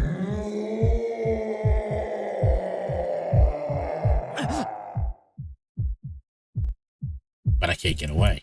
I've been running so hard that I feel like my heart muscles will cramp, but the presence behind me grows larger and larger. Illya is heavy. The oxygen is heavy. My legs are heavy. Death is heavy. I'll die if it catches up to us. The incomprehensible terror of getting instantly killed hounds me from behind. I kick my flagging mind into gear. Run. Don't think, just run. So what if my legs fall off? There's no point in worrying. I can't think about it once it happens. I can't think about it when it happens, sorry. I just need to head to the exit as fast as I can. Fill up her chest with gasoline, turn the key to the engine and keep her from trying to stop. Stay in top gear and throw the brakes out.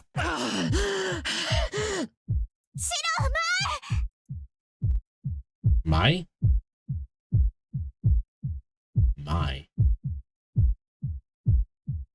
Is it cut? Is it getting cut out? Because my, as far as I'm aware, means dance. So there's no way she just told us to dance right now. Must be getting cut out. Run, run, run.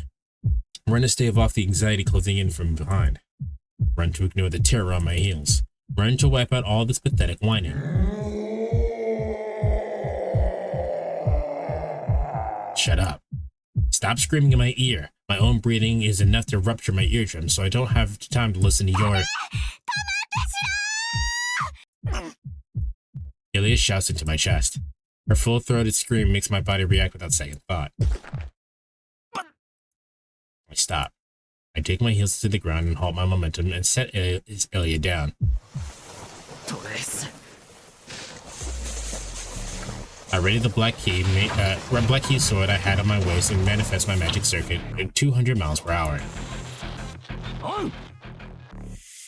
Nothing comes to mind. Basic structure analyzed. Composition analyzed. Basic structure altered. Composition reinforced. Without even thinking about it, I complete a single count incantation in an instant. I use both hands and every ounce of strength I have to resist the attack. The whirlwind comes from the side. Our pursuer changes in from our flank, scattering trees in his wake. My body is set flying, pulverized by a single strike. The sword that I strengthened with all my might to be diamond hard is crushed like a hot toffee. A shocking impact is transmitted from my arms to my whole body, rattling me from brain to toes.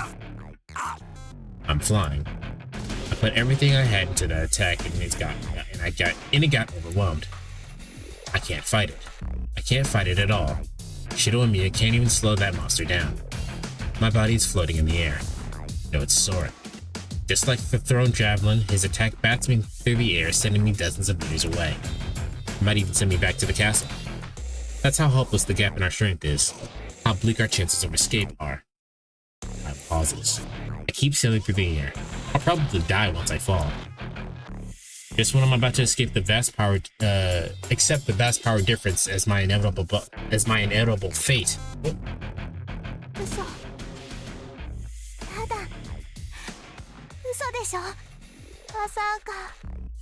I see Illya stunned and crying in front of the dark enemy. I reflexively reach out my hand. I manage to grab a tree trunk and put an end to my endless flight. The impact is like a hammer on my back. On your back? Your shoulder should be out of its socket. My nearly bursting heart swells and shrieks in agony. I can only take one breath. Even though I don't have enough oxygen, that single breath threatens to pop me like a balloon. But I can still move. If I have 1 minute to breathe, I can run. I muster all of my magic circuits to drive my body.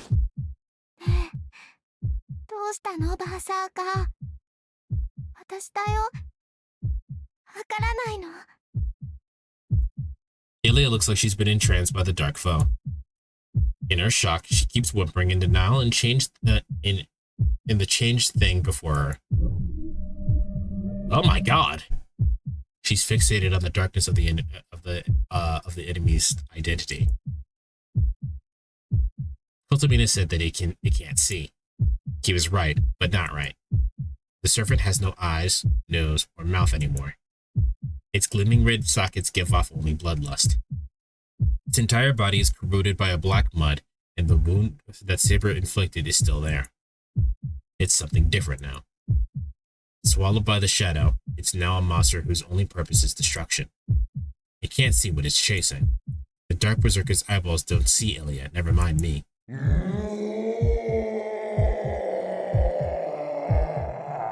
Its roar raises its axe sword over the creature in front of it.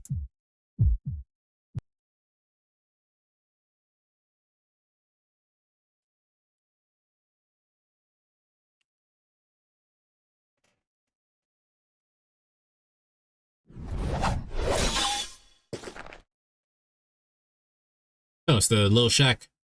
Priest faces his final moments.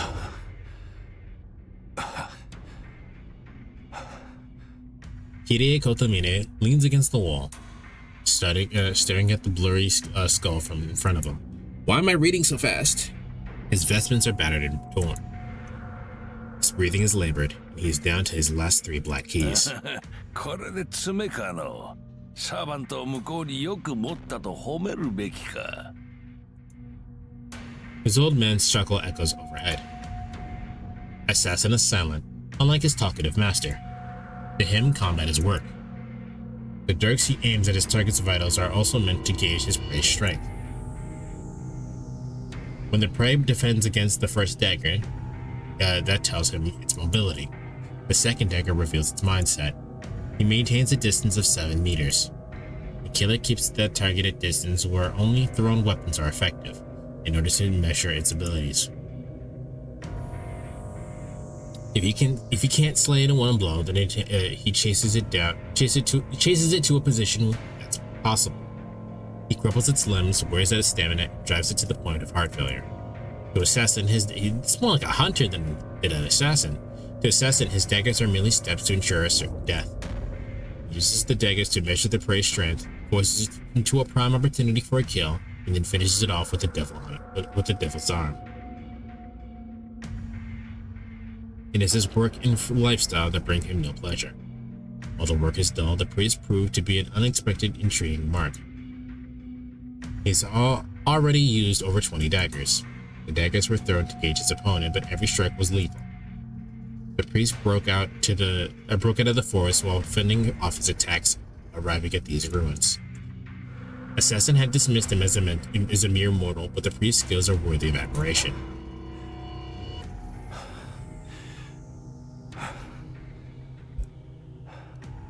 But this is the end. The priest has no more strength left to run. His back to the wall, all he can do is watch Assassin. He has 3 black keys still concealed. Assassin dodged all 7 of the black keys through like bullets, and the weapons vanished into the woods. では幕じゃな。慈悲をくれてやるがよい、アサシン。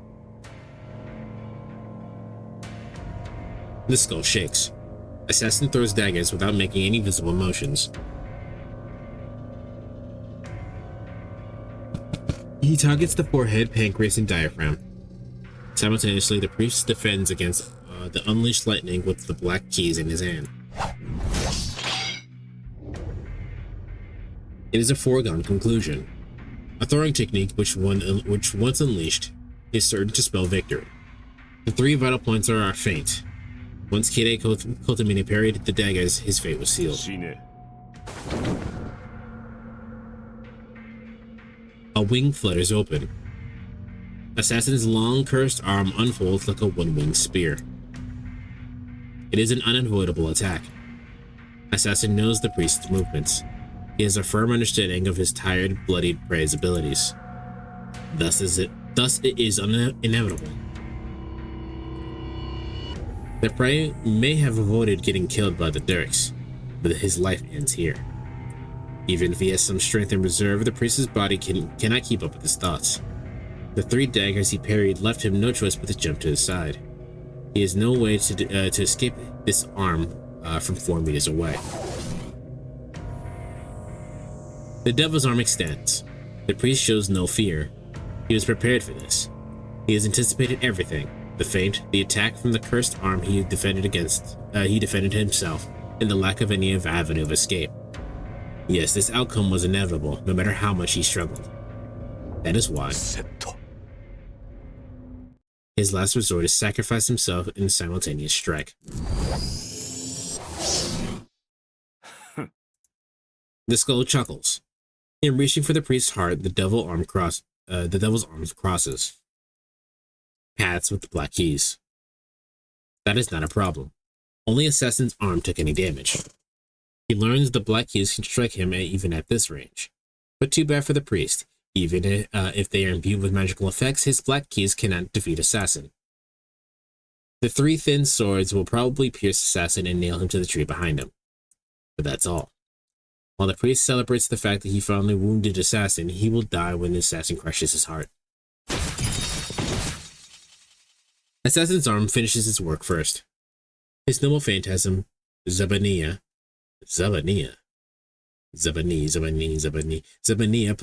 positively touched the priest's chest and created a false heart. But it doesn't feel like it worked. The man's heart is empty. He doesn't react. Suddenly, an explosive impact rattles him. The 3 black keys slam Assassin into a tree and nails his cloak to it. He's astonished for 2 reasons. First, the black keys have stopped him from moving. And second, the priest's coat flutters. He jumps. It's a comically high jump like a human cannonball. He stored and stored his strength until he let it all out, performing a superhuman feat that instantly reduces 10 meters to 0.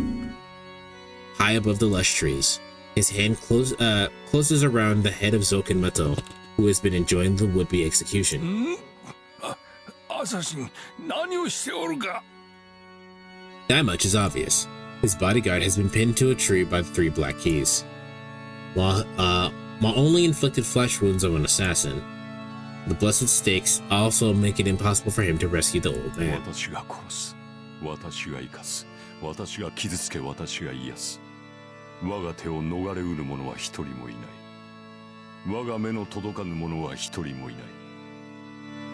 Why did he challenge an enemy he knows he can't beat? Was this always his objective from the beginning?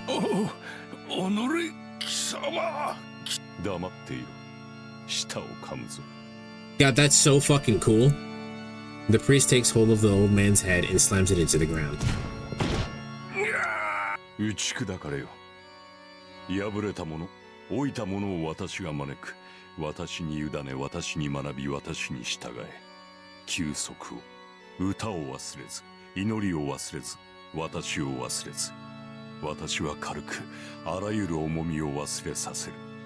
That's so fucking cool. Nothing is more intimidating than someone reciting scripture as they're about to fucking kill you. He is merciless. Kotomine slams the old mage's body into the ground, crushing his bones. Then he smashes his skull against the wall.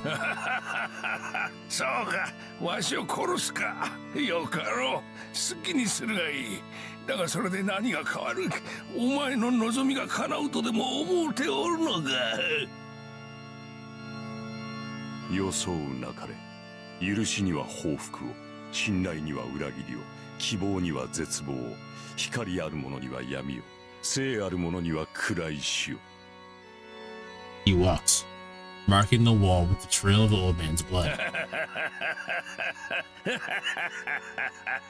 なんと救いようのない男よ。未だ人並みの幸福とやらを求めているのか。そのようなもの、お主には絶対にないと理解したのではなかったか。Kotomine grinds a mural of flesh and blood into the wall. All that is left is the old man's body is his head. Bit by bit, it is filed away. Less than half of his head remains. All of his brains are squished into paste. Old man cackles one last time. 休息は私の手に。あなたの罪に油を注ぎ、因を記そう。永遠の命は死の中でこそ与えられる。許しはここに。受肉した私が誓う。そう、お前には永遠にない。綺麗よ。主は生まれながらの欠陥者に過ぎん。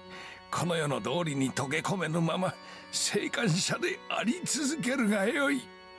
キリエ・エレイソン。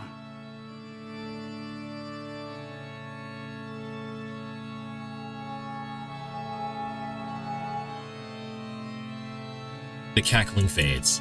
A weight and shape imperceptible to the human eye fade into nothingness.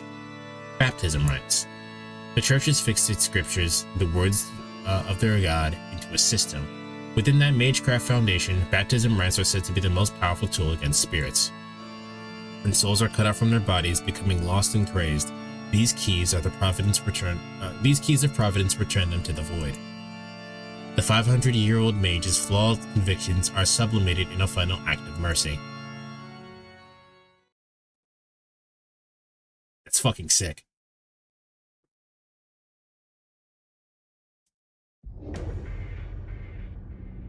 Time is stopped.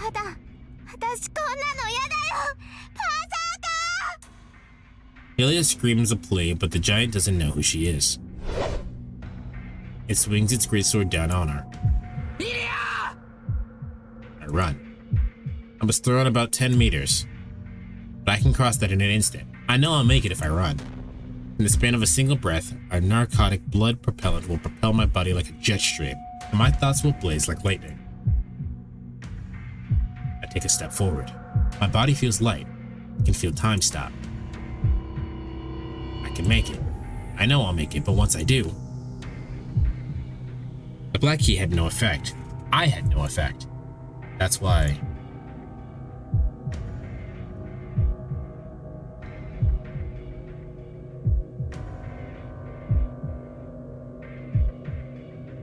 I rummaged through my armory, searching for something to make. Something that can beat him. Something that's strong enough to stop him there. Well, obvious. It can only be the great sword he's holding. I blocked it. I project a weapon as if it comes naturally to me and take the giant's axe sword head on. It's cracked. Fissures form in the axe sword I projected. At the same time,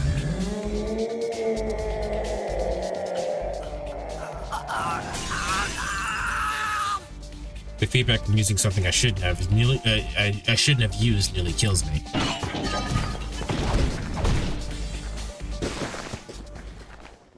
I'm thrown through the air. The axe sword shatters against the giant's second attack, and my body tumbles along the ground like a piece of trash. Fading. My mind is fading. I can't think. I try to collect my scattered self, but I can't think. My left arm revolts against me. My blood overflows. The mere active projection, even though my left arm is still bound, halves my IQ, and I feel an awful chill that tells me that it's no going back. That terrible premonition will turn out to be true. The first thing I'll lose will be most precious to me. A tempest rages around me. I'm bathed in a blinding light.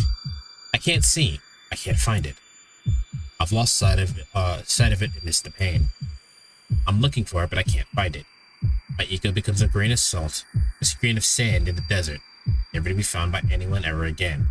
I'm thirsty. Thirsty, thirsty, thirsty. I'm also thirsty. Let me take a drink.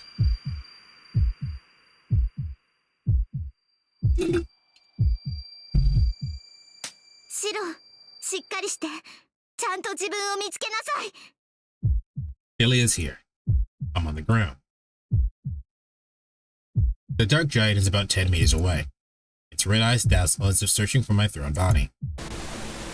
I return to my senses. This is no time to be taking a dirt nap. My body can still move.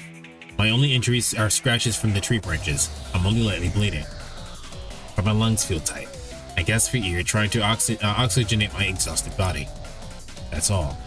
What's more important are my insides. I don't know what they look like, but I can still fight. Illya, 一旦離れるぞ。I grab Illya's hand and start running. Even if I'm not injured, I still need to catch my breath. I need to at least get out of his reach for a minute so that I can compose myself. Lover. なんで？シロ、自分がどうなってるか分かってるの？ You don't really have time to think about that right now. Let's go. Illya resists my pull. Something's wrong. Berserker is behind Illya, trying to pinpoint where we are. I can't think straight due to the lack of oxygen. I can't figure out why Illya asked me that question. ごめんなさい。けど、もういいの。もういいから。シロ、一人で逃げて。Illya looks gloomy. My head won't work. So I just get angry instead. もうこんな時にまでダダこねるな。行くぞイリア。今はそんな場合じゃないだろう。I pull Illya's arm. She's so small, but she's trying to help me. It feels so terribly precious. 何するのよ、シロ。もういいって言ってるじゃない。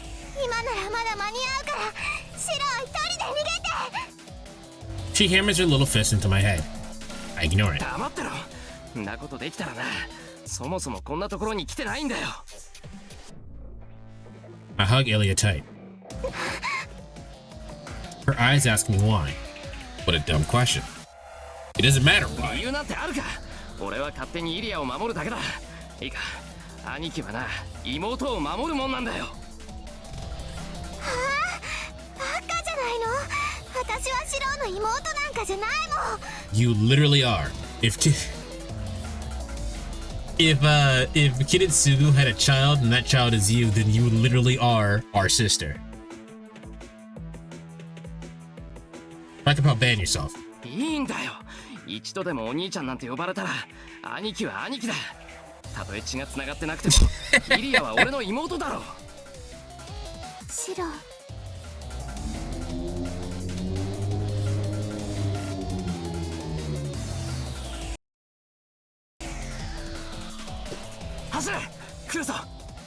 The dark giant turns this way. I can think later. Right now, I need to put as much distance between us as possible. It's a little strange. The speed with which Shiro and Mia runs with Illya until far surpasses what she knows he's physically capable of. They come to a familiar clearing. The choking, ragged breaths belong to Illya.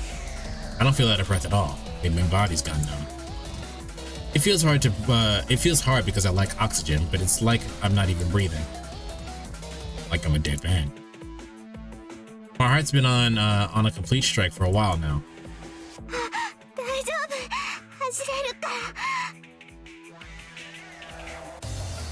Illya's fingers feel scarily hot as they grip mine.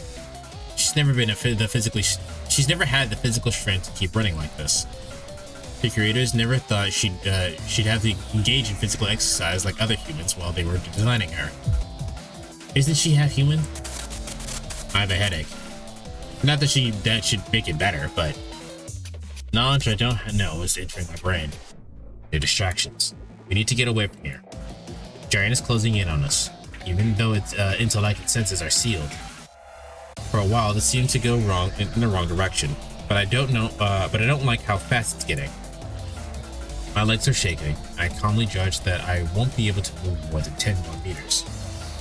Illya can't run anymore either. You try to hide, but there's no cover around here to conceal us. Naturally, it wouldn't do a looking good to hide from a berserker that can't see to begin with. We can count on one small blessing. There's a crevice in the clearing that widens into a ditch. It's a scar of the saber-stumble phantasm that left on the ground. I take Illya and jump into the ditch. The trench is easily wide enough for two. I rest my back against the bare earth. I look up at the sky, catching my breath. The sky looks small and cut off from us, like we're underground. I take deep breaths. I use this short pause to rest and calm my afraid mind. But our repost only lasts for a moment. The giant won't lose us. No matter where we run, it'll track us down, capture us, and slaughter us. The girl next to me is curled up, trying to keep her voice down. Illya stifles her voice and hugs herself, trying not to burden me. We're at the edge of the line. We can't run anymore, and I can't keep it in check.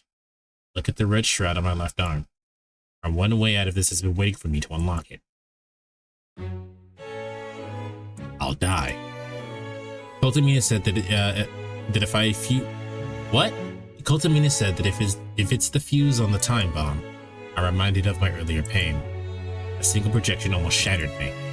I can't imagine how agonizing it would be once I unwrap this arm. The trigger is always on my mind. I reach for that shroud. It's no different than pulling the muzzle of a gun in my mouth and pulling the trigger. The hammer will fall if I unwrap the shroud. My brains will be blown out of the back of my skull and everything will end. Make up your damn mind. I've always known the answer.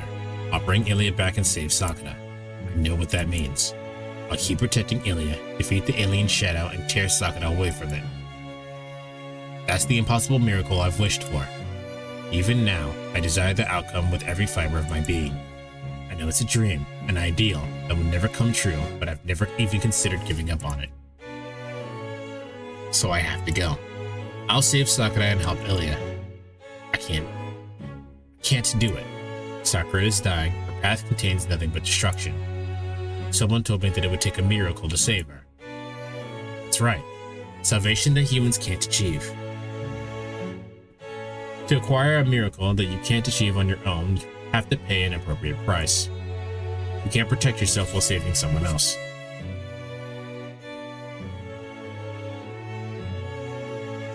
What if the only way to rescue Sakura from her pain and her path to ruin is to have someone else trade places with her?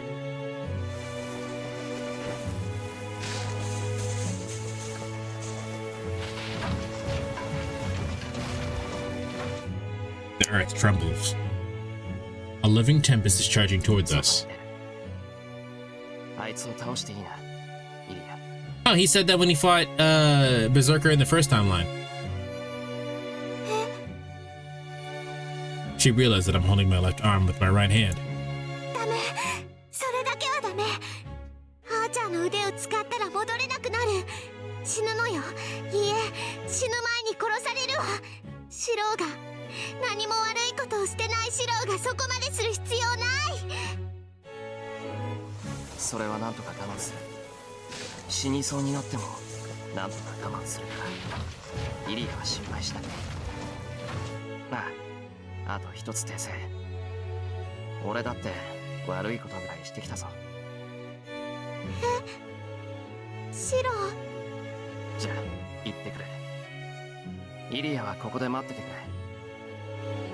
With my right hand, I'll give Illya a light pat on the head and walk along the trench.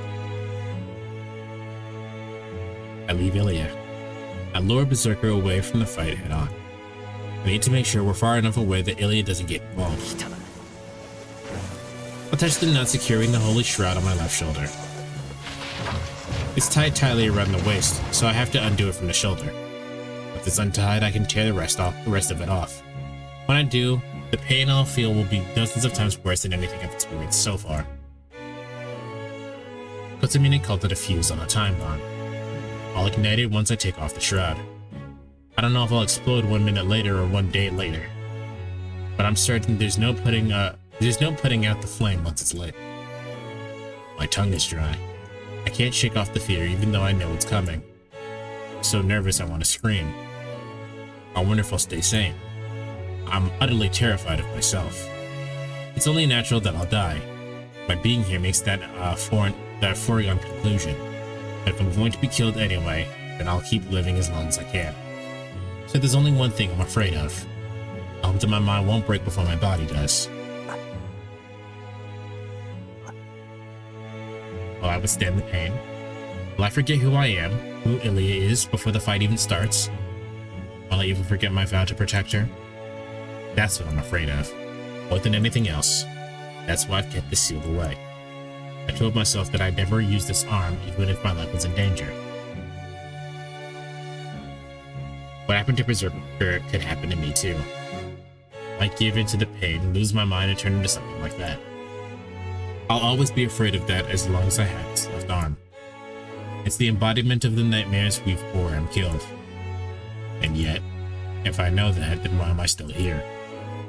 Don't worry about that, because I think that there's only one reason I'm still here. He wanted me to live until it was time to use that arm. He knew I'd need it, so he entrusted it to me. He said that I would judge myself. Illya said that I had done nothing wrong.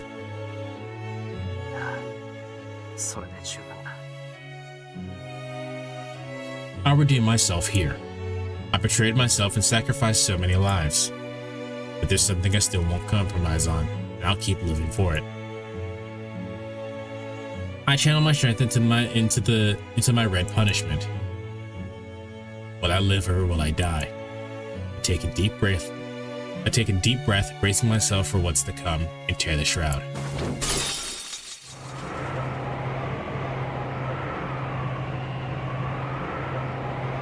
In an instant, The world falls apart.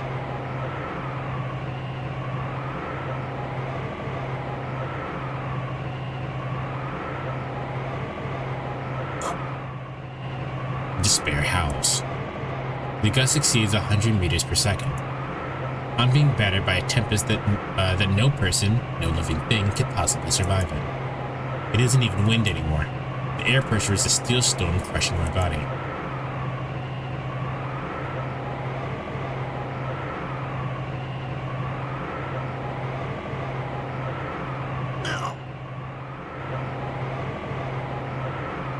It smashes my eyeballs. It crushes me into a wall. Can't move a finger, much less lift my arms. My blood flows backwards. My mind is bleached clean. There's no pain. The concept of feeling and enduring pain is far too human.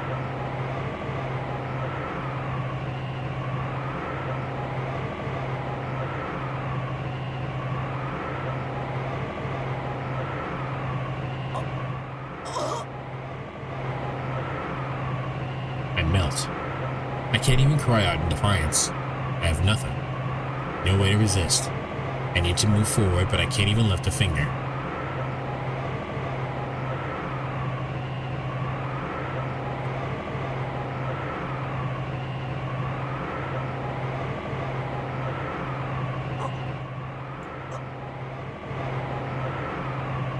I melt into the white.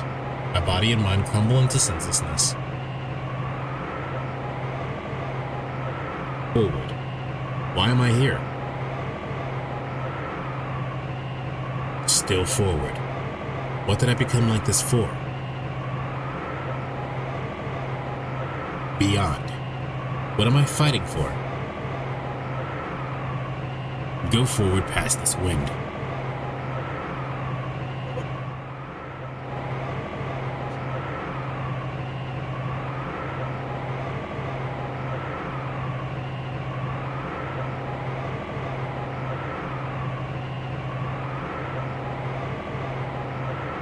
I vanish. My mind held on even after my body failed long ago, but now it disappears.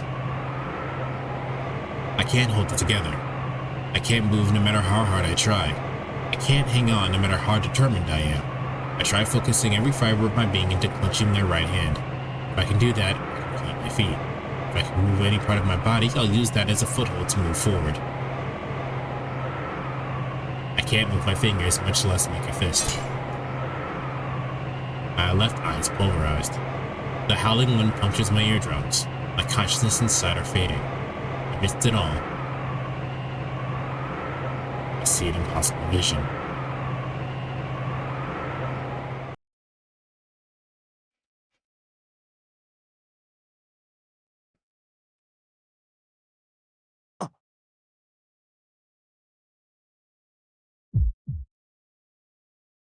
He's standing. He's standing in the middle of this wind. He's trying to make it to the other side. Like it's the natural thing to do. He walks through the steel wind, scarlet cloak fluttering.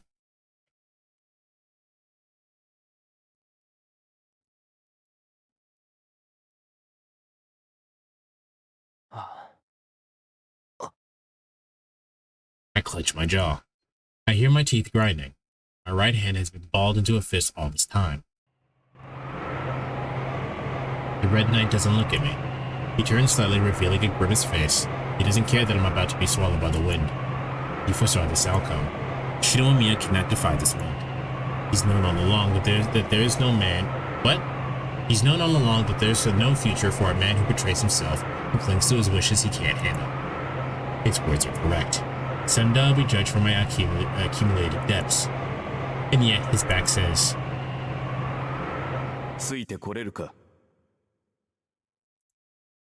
with contempt, with faith, he's waiting for me to arrive.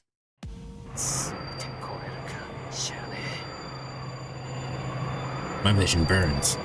Heat bursts into my senseless body. I cut through the wind with my limbs, as if I'm swinging great swords.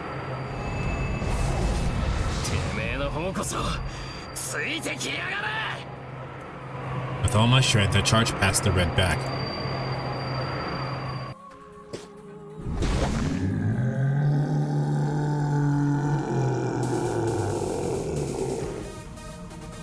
I step onto the earth. The wind has gone still. The dark giant is 30 meters away. He can reach me in less than 3 seconds. That's why. There's a lot of good CGs here. I'll finish this in 3 seconds. My mind is razor sharp. I know my own fighting strength. The projection of matter, leveraging principles in creating leveraging principles of creation, fundamental points, structural materials, manufacturing techniques, post experience, and accumulated time. A reality marble that overlays the map of the world imprinted into my soul onto the world, a manifestation of my mental world, according to the Magecraft theory of the world egg. I inherit Arctur's accumulated skills, experience, and physical strength. Correction, I failed to load his physique. I still die if Berserker slashes me. I cannot use this reality marble on Unlimited Blade Works. Archer's inner world is different than mine. I can't recreate it. All I can replicate are the noble phantasms he's recorded and the things that which Shido Miya has personally learned. If I decide to draw a noble phantasm from my left arm, it will search Unlimited Blade Works for the most appropriate weapon to my purpose and replicate it. Be warned, however, projection is a double-edged sword. If I use it even once, I hold my breath and cram all of my magical energy into my left arm. I just need a weapon that I can use. I'm well aware of the risks. Further ahead, I'll go past this blade and strike myself down.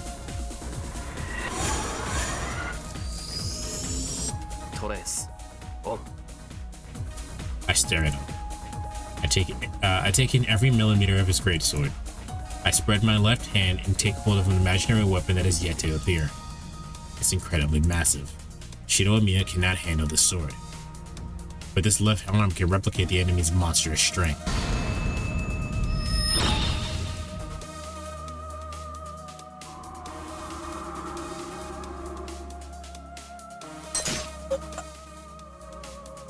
Something breaks. A part of my chest shatters with a metallic sound. My skeleton buckles under the flow of magical energy. It's pathetic, like an outfield. I'm beyond worrying. The arm will make up for my broken parts. I devote my undivided attention to killing my enemy. He's noticed. His bloodlust focuses on me. The dark giant senses my magecraft as a hostile act as his eyes move. They're like black ominous stars. The giant roars a death cry and storms in to slaughter his enemy. Berserker. In his rage, the giant hasn't changed. He's still trapped in his battle with Saber. Blind, insane, and rotting, he dies a second death while still fighting to protect Illya. 1 second. The charging giant won't stop at one attack, and normal projections won't save me. My trace projections won't work on it. I can't defeat this giant unless I project something beyond my limits. So I...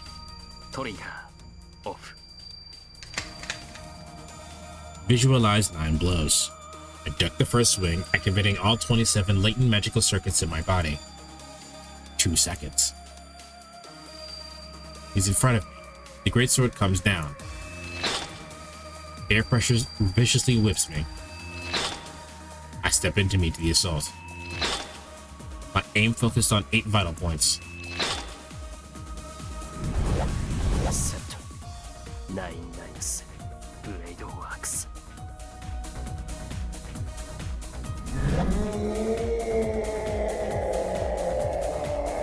And I surpass his supersonic speed with godlike swift of my own.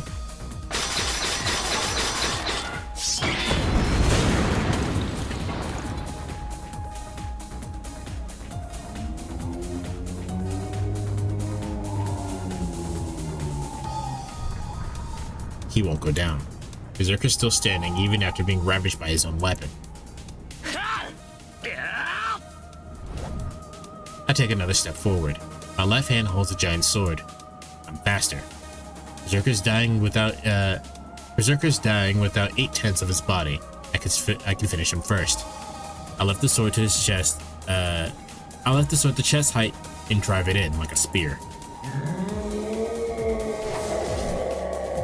But I lost. My initiative didn't matter. I used every last drop of rule-breaking power I was given, and I still lost. Berserker's attack comes swinging down. It kicks up a tempest that buffets me. I twist my body, evading with all my might. I saw the attack coming. I can dodge this. Berserker's slash will only graze my temple. But even that would be lethal. He only needs to graze me a few millimeters to kill me. A direct blow would literally be earth-shattering. A close shave by his sword tip would splatter my head like tofu. The greatsword swoops in. My vision freezes the instant my head is about to be taken off. But his greatsword, swung with a menacing drive, falls with equally frightening abruptness. The executioner's axe stops short of my neck. The dark giant is looking at something in front of him. Not at me. His mindless eyes are staring at a pale girl peeking out of the trench.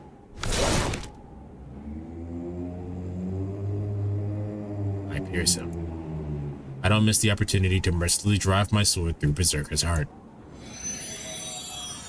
He doesn't fight back. This time the giant's remaining life crumbles to dust. In those final moments, his fading red eyes urge me to protect her.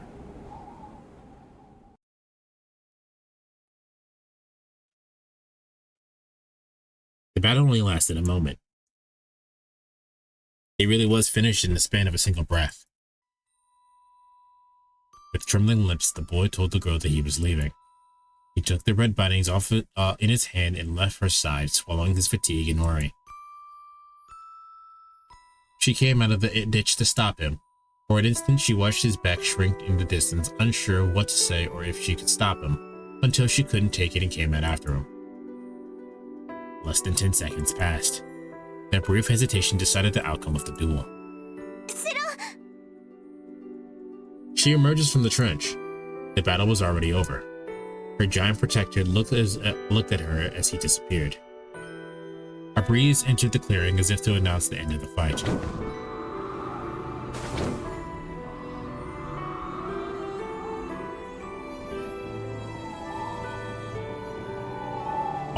All she can see is the boy's back. The battle is over. The arm is no longer a heroic spirit's arm. The boy challenged death with his own power and won. She keeps watch over him. From behind, it seems as if he'll never look at her again. Freed of the holy shroud, the victorious boy looks gallant. He won't show any more doubt.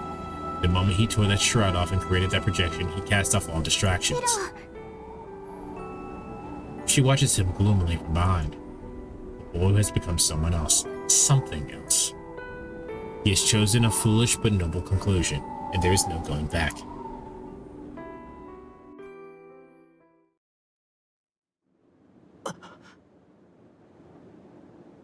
I restart my frozen lungs.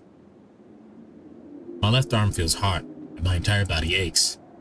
An electric eel coils its way through my body. I can't possibly stand. Hurry.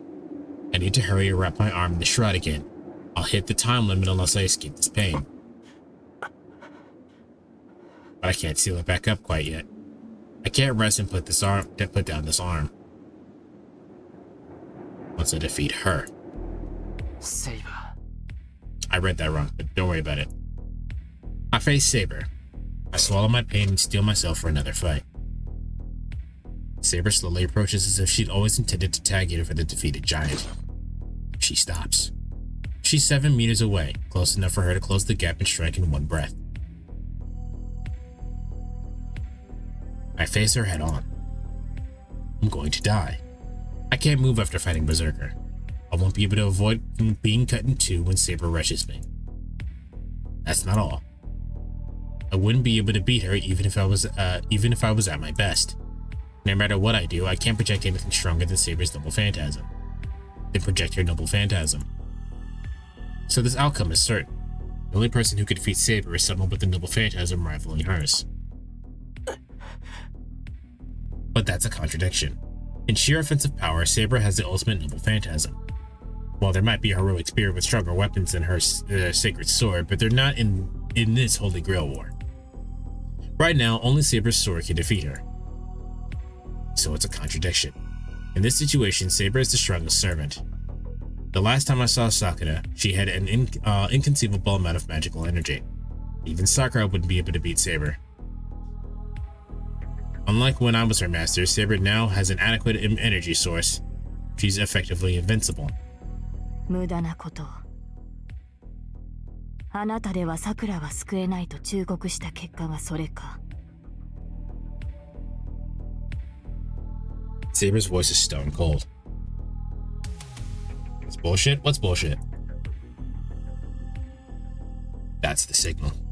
She comes to cut me down without a shred of hesitation or mercy. So what? I can't let her kill me here. I can't lose even if I'm fighting Saber. I might not be able to beat her, but I can at least take Illya and get away. だが幸運だな。自滅する者に関わっている場合ではなくなった。さくらが私を呼んでいる。Why? Saber turns her back on me and starts heading deep into the forest. いや、運ではなく、自らの手で勝ち取った成果か。あなたはバーサーカーを倒した。その決意がこの結果を引き寄せたのだから。Saber's just doing her job right when she's with someone else. It just feels like bullshit. It's simultaneously bullshit and not bullshit. See, the issue that you're missing here, Rocket Pal, is that Shido is a terrible master. He didn't even summon Saber correctly. It was an accident. So of course she's not going to be able to do her job correctly when we're her master. But when Rin was her master, it was really good. Saber leaves without turning back. But still? Nah, no, but still, we suck. Saber leaves without turning back. I can't stop her. She's the enemy. Whatever her reasons, I can only be grateful that she let us go. I'm wounded from head to toe. I can't afford to ask the enemy to stay.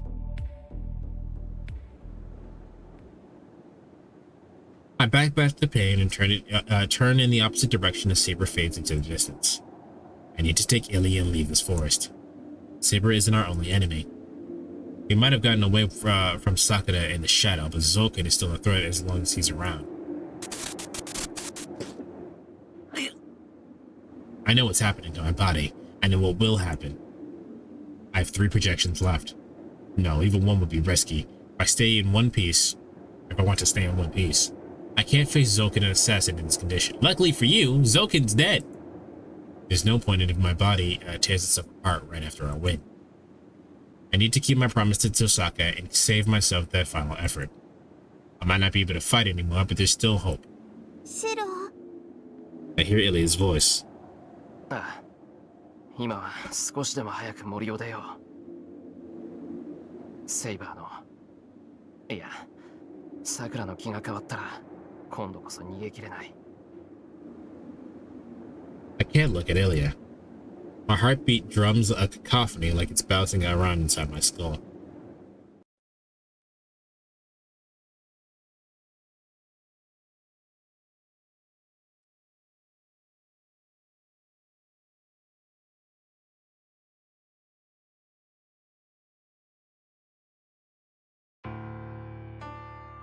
Purification by holy word. Ah, is he not fucking dead? The priest's exorcism dispersed Zulkin Mato's spiritual body. Oh, wait, is he dead? Good. Only 2 men are left in the clearing. Hideko Tamine leans against a wall, bloody and battered, his robe stained red. Assassin is pinned to a tree by black keys.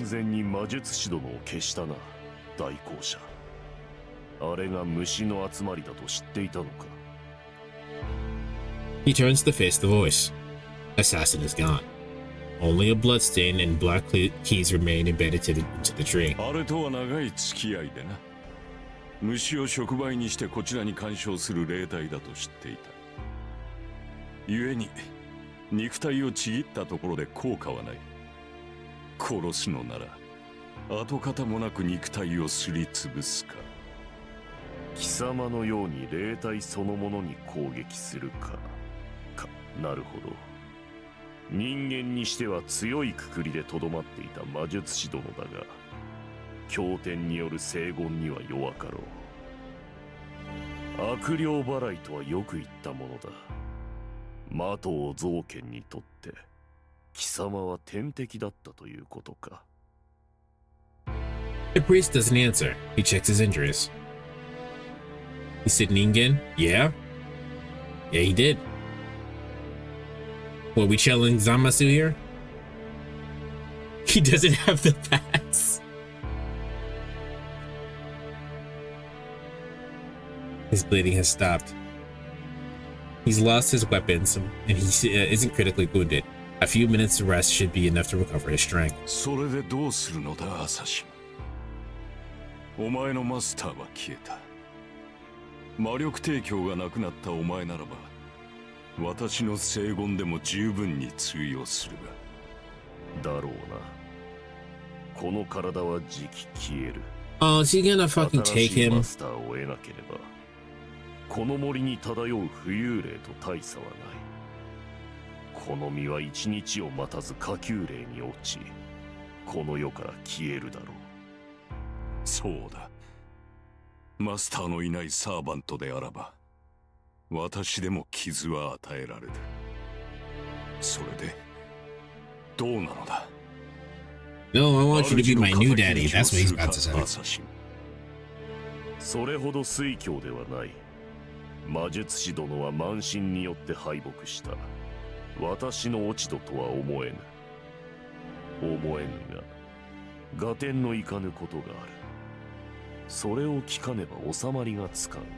ザバーニーヤの不成功か。シャイタンより譲り受けた腕と見たが、ザバーニーヤの名を冠する以上、私に効き目はない。それは人を罰するものゆえ、同種の存在を呪えるものではない。すでに人のものではない私の心臓は、呪いにはめっぽう強いのだ。やはり貴様の心臓はあの娘と同 No, じ。 he's not a person? 貴様、すでに汚染されていたな。The priest doesn't answer. His lips only curl into a sardonic smile. だが、だとしてもなぜ知っていた。貴様の行動は私の腕が効かないと知っていなければできぬことだ。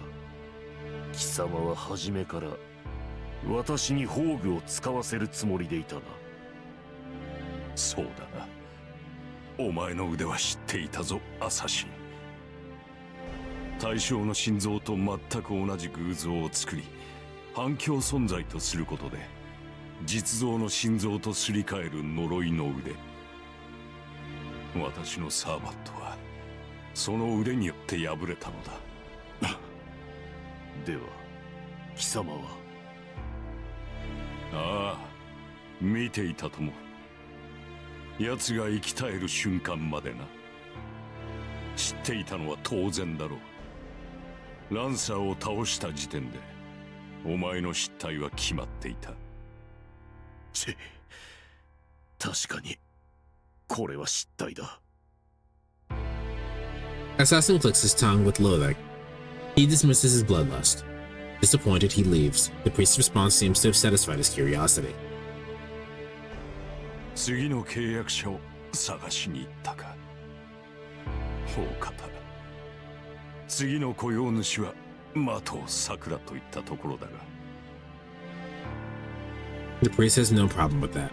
As long as Zokimato doesn't kill Sakuramato, he doesn't care. Zokin wishes for immortality. Obtaining Sakura's body will satisfy that desire. As long as the old man is alive, the curse gestating within the Holy Grail will never be born. It would be meaningless to have Sakura become an insect vessel after he's grown this much. He needs her to keep being a master because... そう、お前には永遠にない。主は生まれながら欠落しておる。He feels slightly dizzy when he stands up. He must be exhausted. The priest leans against the wall and sleepily closes his eyes for a time.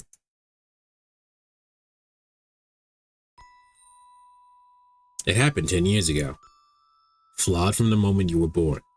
The man tried many things after he realized this truth. In his youth, he did not understand morals, but he did possess common sense. He attempted to overcome this flaw. But it was not to be. His pain and struggle ended in failure. His last effort was a woman. It was a simple tale. Any human dreams of loving someone of an opposite sex, having a family, dying a peaceful death.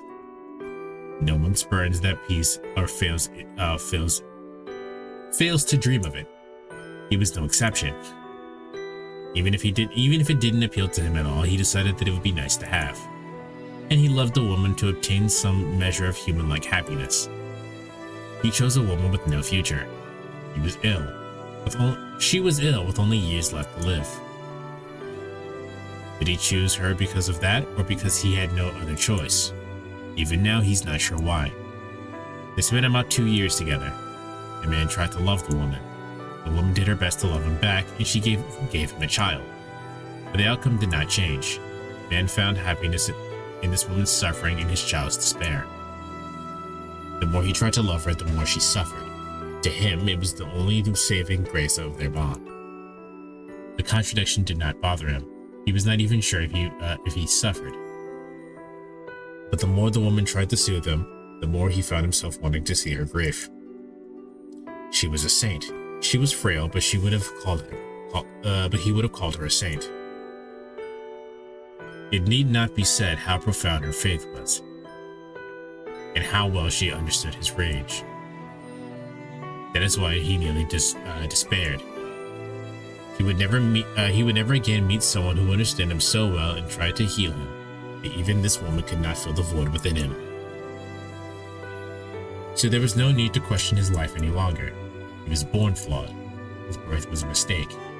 He concluded that if he was a mistake, then he should disappear.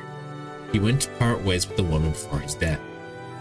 He married her as an experiment, so he was obligated to let her know it was over. The woman loved Kotomine. Kotomine tried to love her too. That's all there was to it. The end came all too quickly. He told her in a room surrounded by stone walls. The woman smiled on her deathbed. Her body, all skin and bones, could not even stand anymore.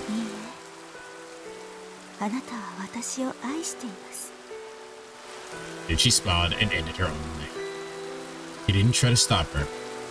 There would have been no point in doing so. The woman had a terminal illness. She would have died sooner or later. He knew that when he chose her. As her consciousness faded, the blood-soaked woman looked up at the man and laughed.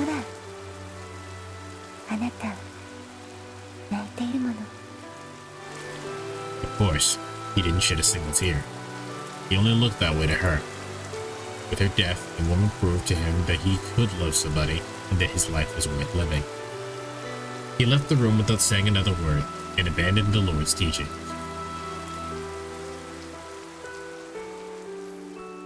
Yes. He did think it was sad, but not because she died. In that moment, he thought,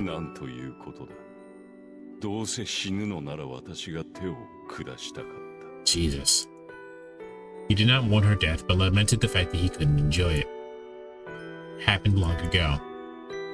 He can't remember her face anymore, never mind her voice. But sometimes he thinks, would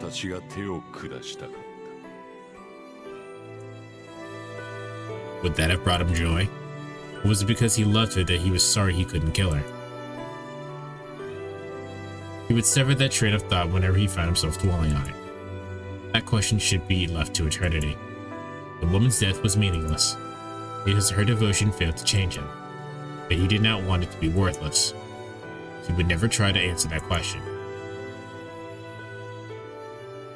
It happened long time ago. It was the memory of a man nourished by the misfortune of others who found fulfillment in the world's corruption. After that, the man met his arch-nemesis, Hiritsugu Emiya, a mage who chose to invalidate everything the man might have wanted for himself. The priest opens his eyes. It seems he was asleep for a while. After confirming that his strength has returned, he begins walking to catch up to Shiro and Mia. いいえ、どこにも行けない。だって、あなたはここで死ぬんだもの。A girl blocks his path. Oh, she's edgy now. She's completely changed. She is clothed in her own shadow. Her dark magic energy cloaks her like a part of her own body. You could have chosen a better fit than what you're wearing, I'm just saying. The sheer amount of her magical energy and her existence are no longer that of a human's. You made Saber and Berserker look sick as fuck. Berserker is slightly terrified, but still cool. And this is what you chose to wear? Her spiritual caliber has now reached the level of pure heroic spirit, a counter guardian. 完全に汚染されたな、的を桜。体だけではない。精神まであの呪いに同調しなければ、そこまでの変貌はない。認めたな。自分が怪物なのだと。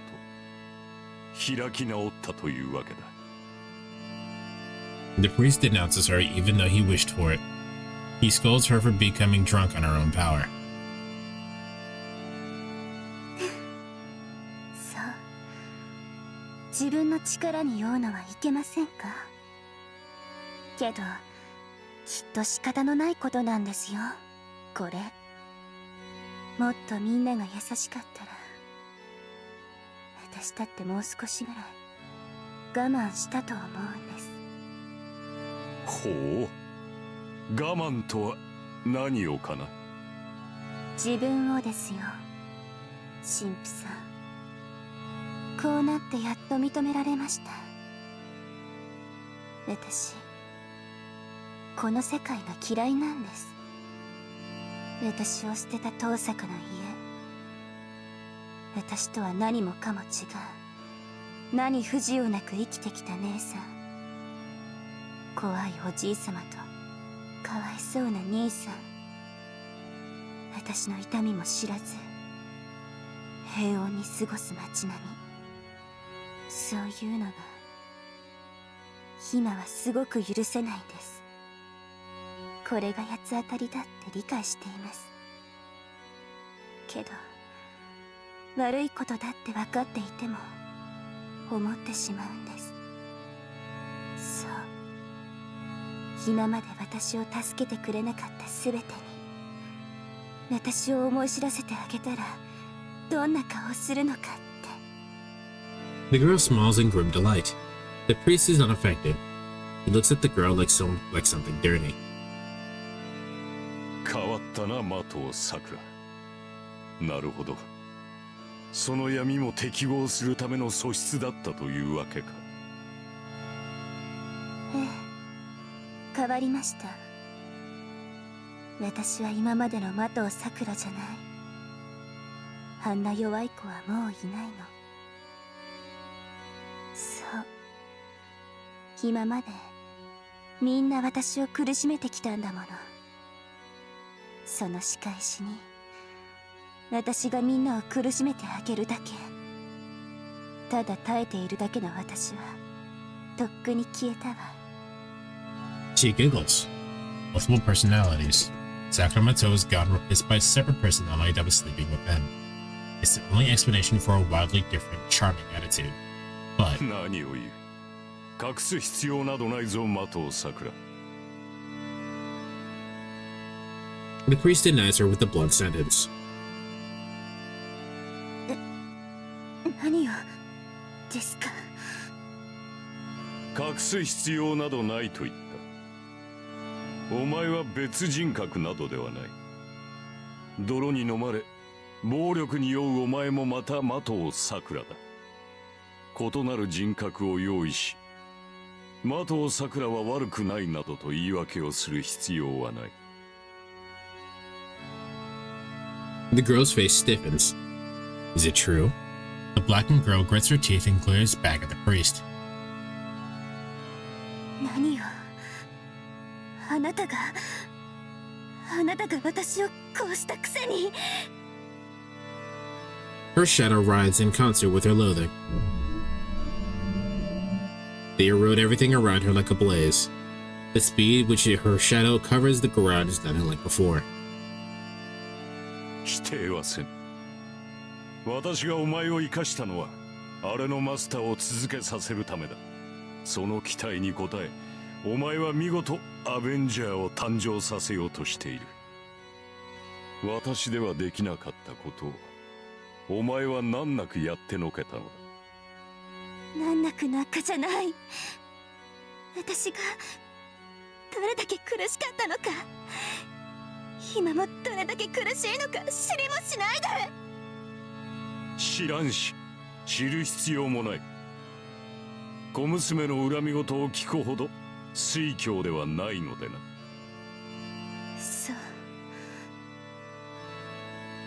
そうですね。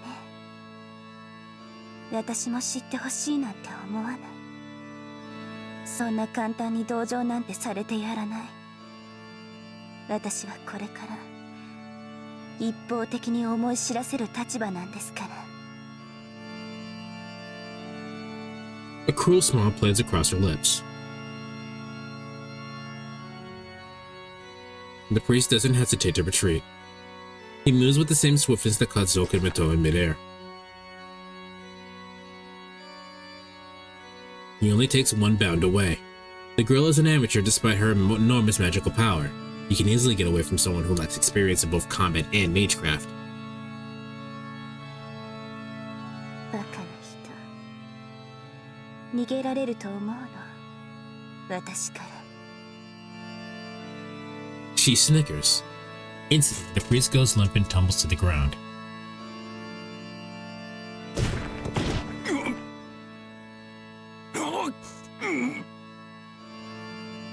He tumbles down.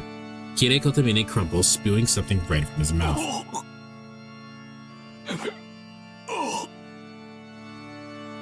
It doesn't stop. He keeps vomiting blood, and each time he tries to fill his lungs with air, he coughs up more blood. どうですか？心臓をわしづかみにされた感想は。どこにいようと、あなたの命は私の手の上なんですよ。神父さん、あなたはもう10年前に死んでいた。蛇や切り族に心臓を撃ち抜かれて死んだんです。それでも生きてこれた理由はただ一つ。あなたは誰だったかな。この前食べたサーバントさんなんですけど、まあ名前なんていいですよね。あの金色の人が聖杯の中身を浴びて、まずあれとつながった。けどあの人は汚染できなくて、あれはマスターであるあなたに流れていったんですよね。そうしてあなたは蘇生した。アベンジャー、アンリマユから魔力を供給されることで一命を取り留めたんです。そうか。では今のは。はい、あなたはアンリマユとつながっている。けどアンリマユはもう私でしょ。だから潰してあげたんです。今まであなたを生かしていたかりそめの心臓を壊しました。お望みなら中身を全部潰してあげましょうか。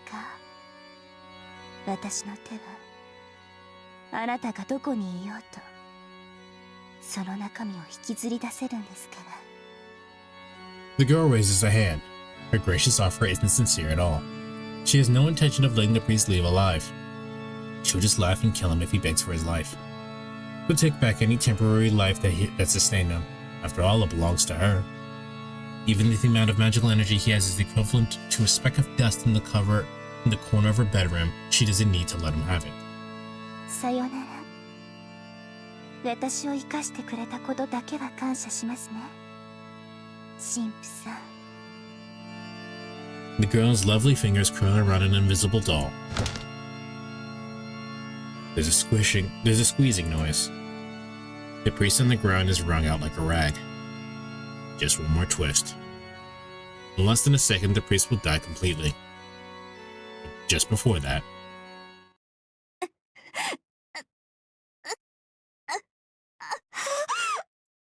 the girl crumbles to her knees. She's savaged by nausea and discomfort.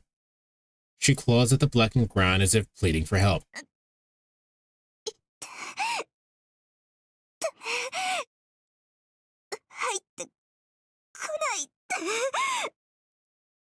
The shadows expand.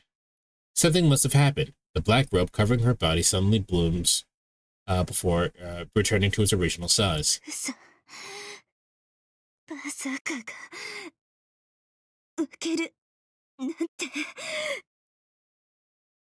There can't be any other reason.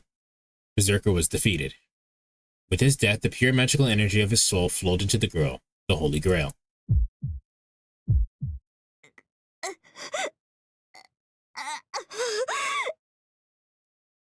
Her mind twists. Sakamoto's personality is pushed further to the edge. There shouldn't be any more room, but the massive soul has her pressed against the wall. She'll disappear. She'll be gone for good. At this rate, Sakamoto will disappear.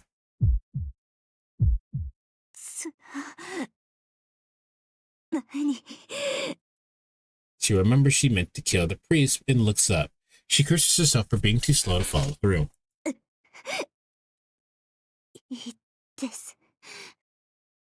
Motherfucker's resilient, isn't he?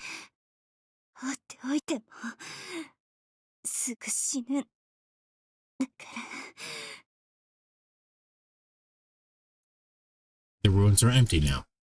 All that remains is the spot where Kide Kotomine had been lying in his bloodied vestment.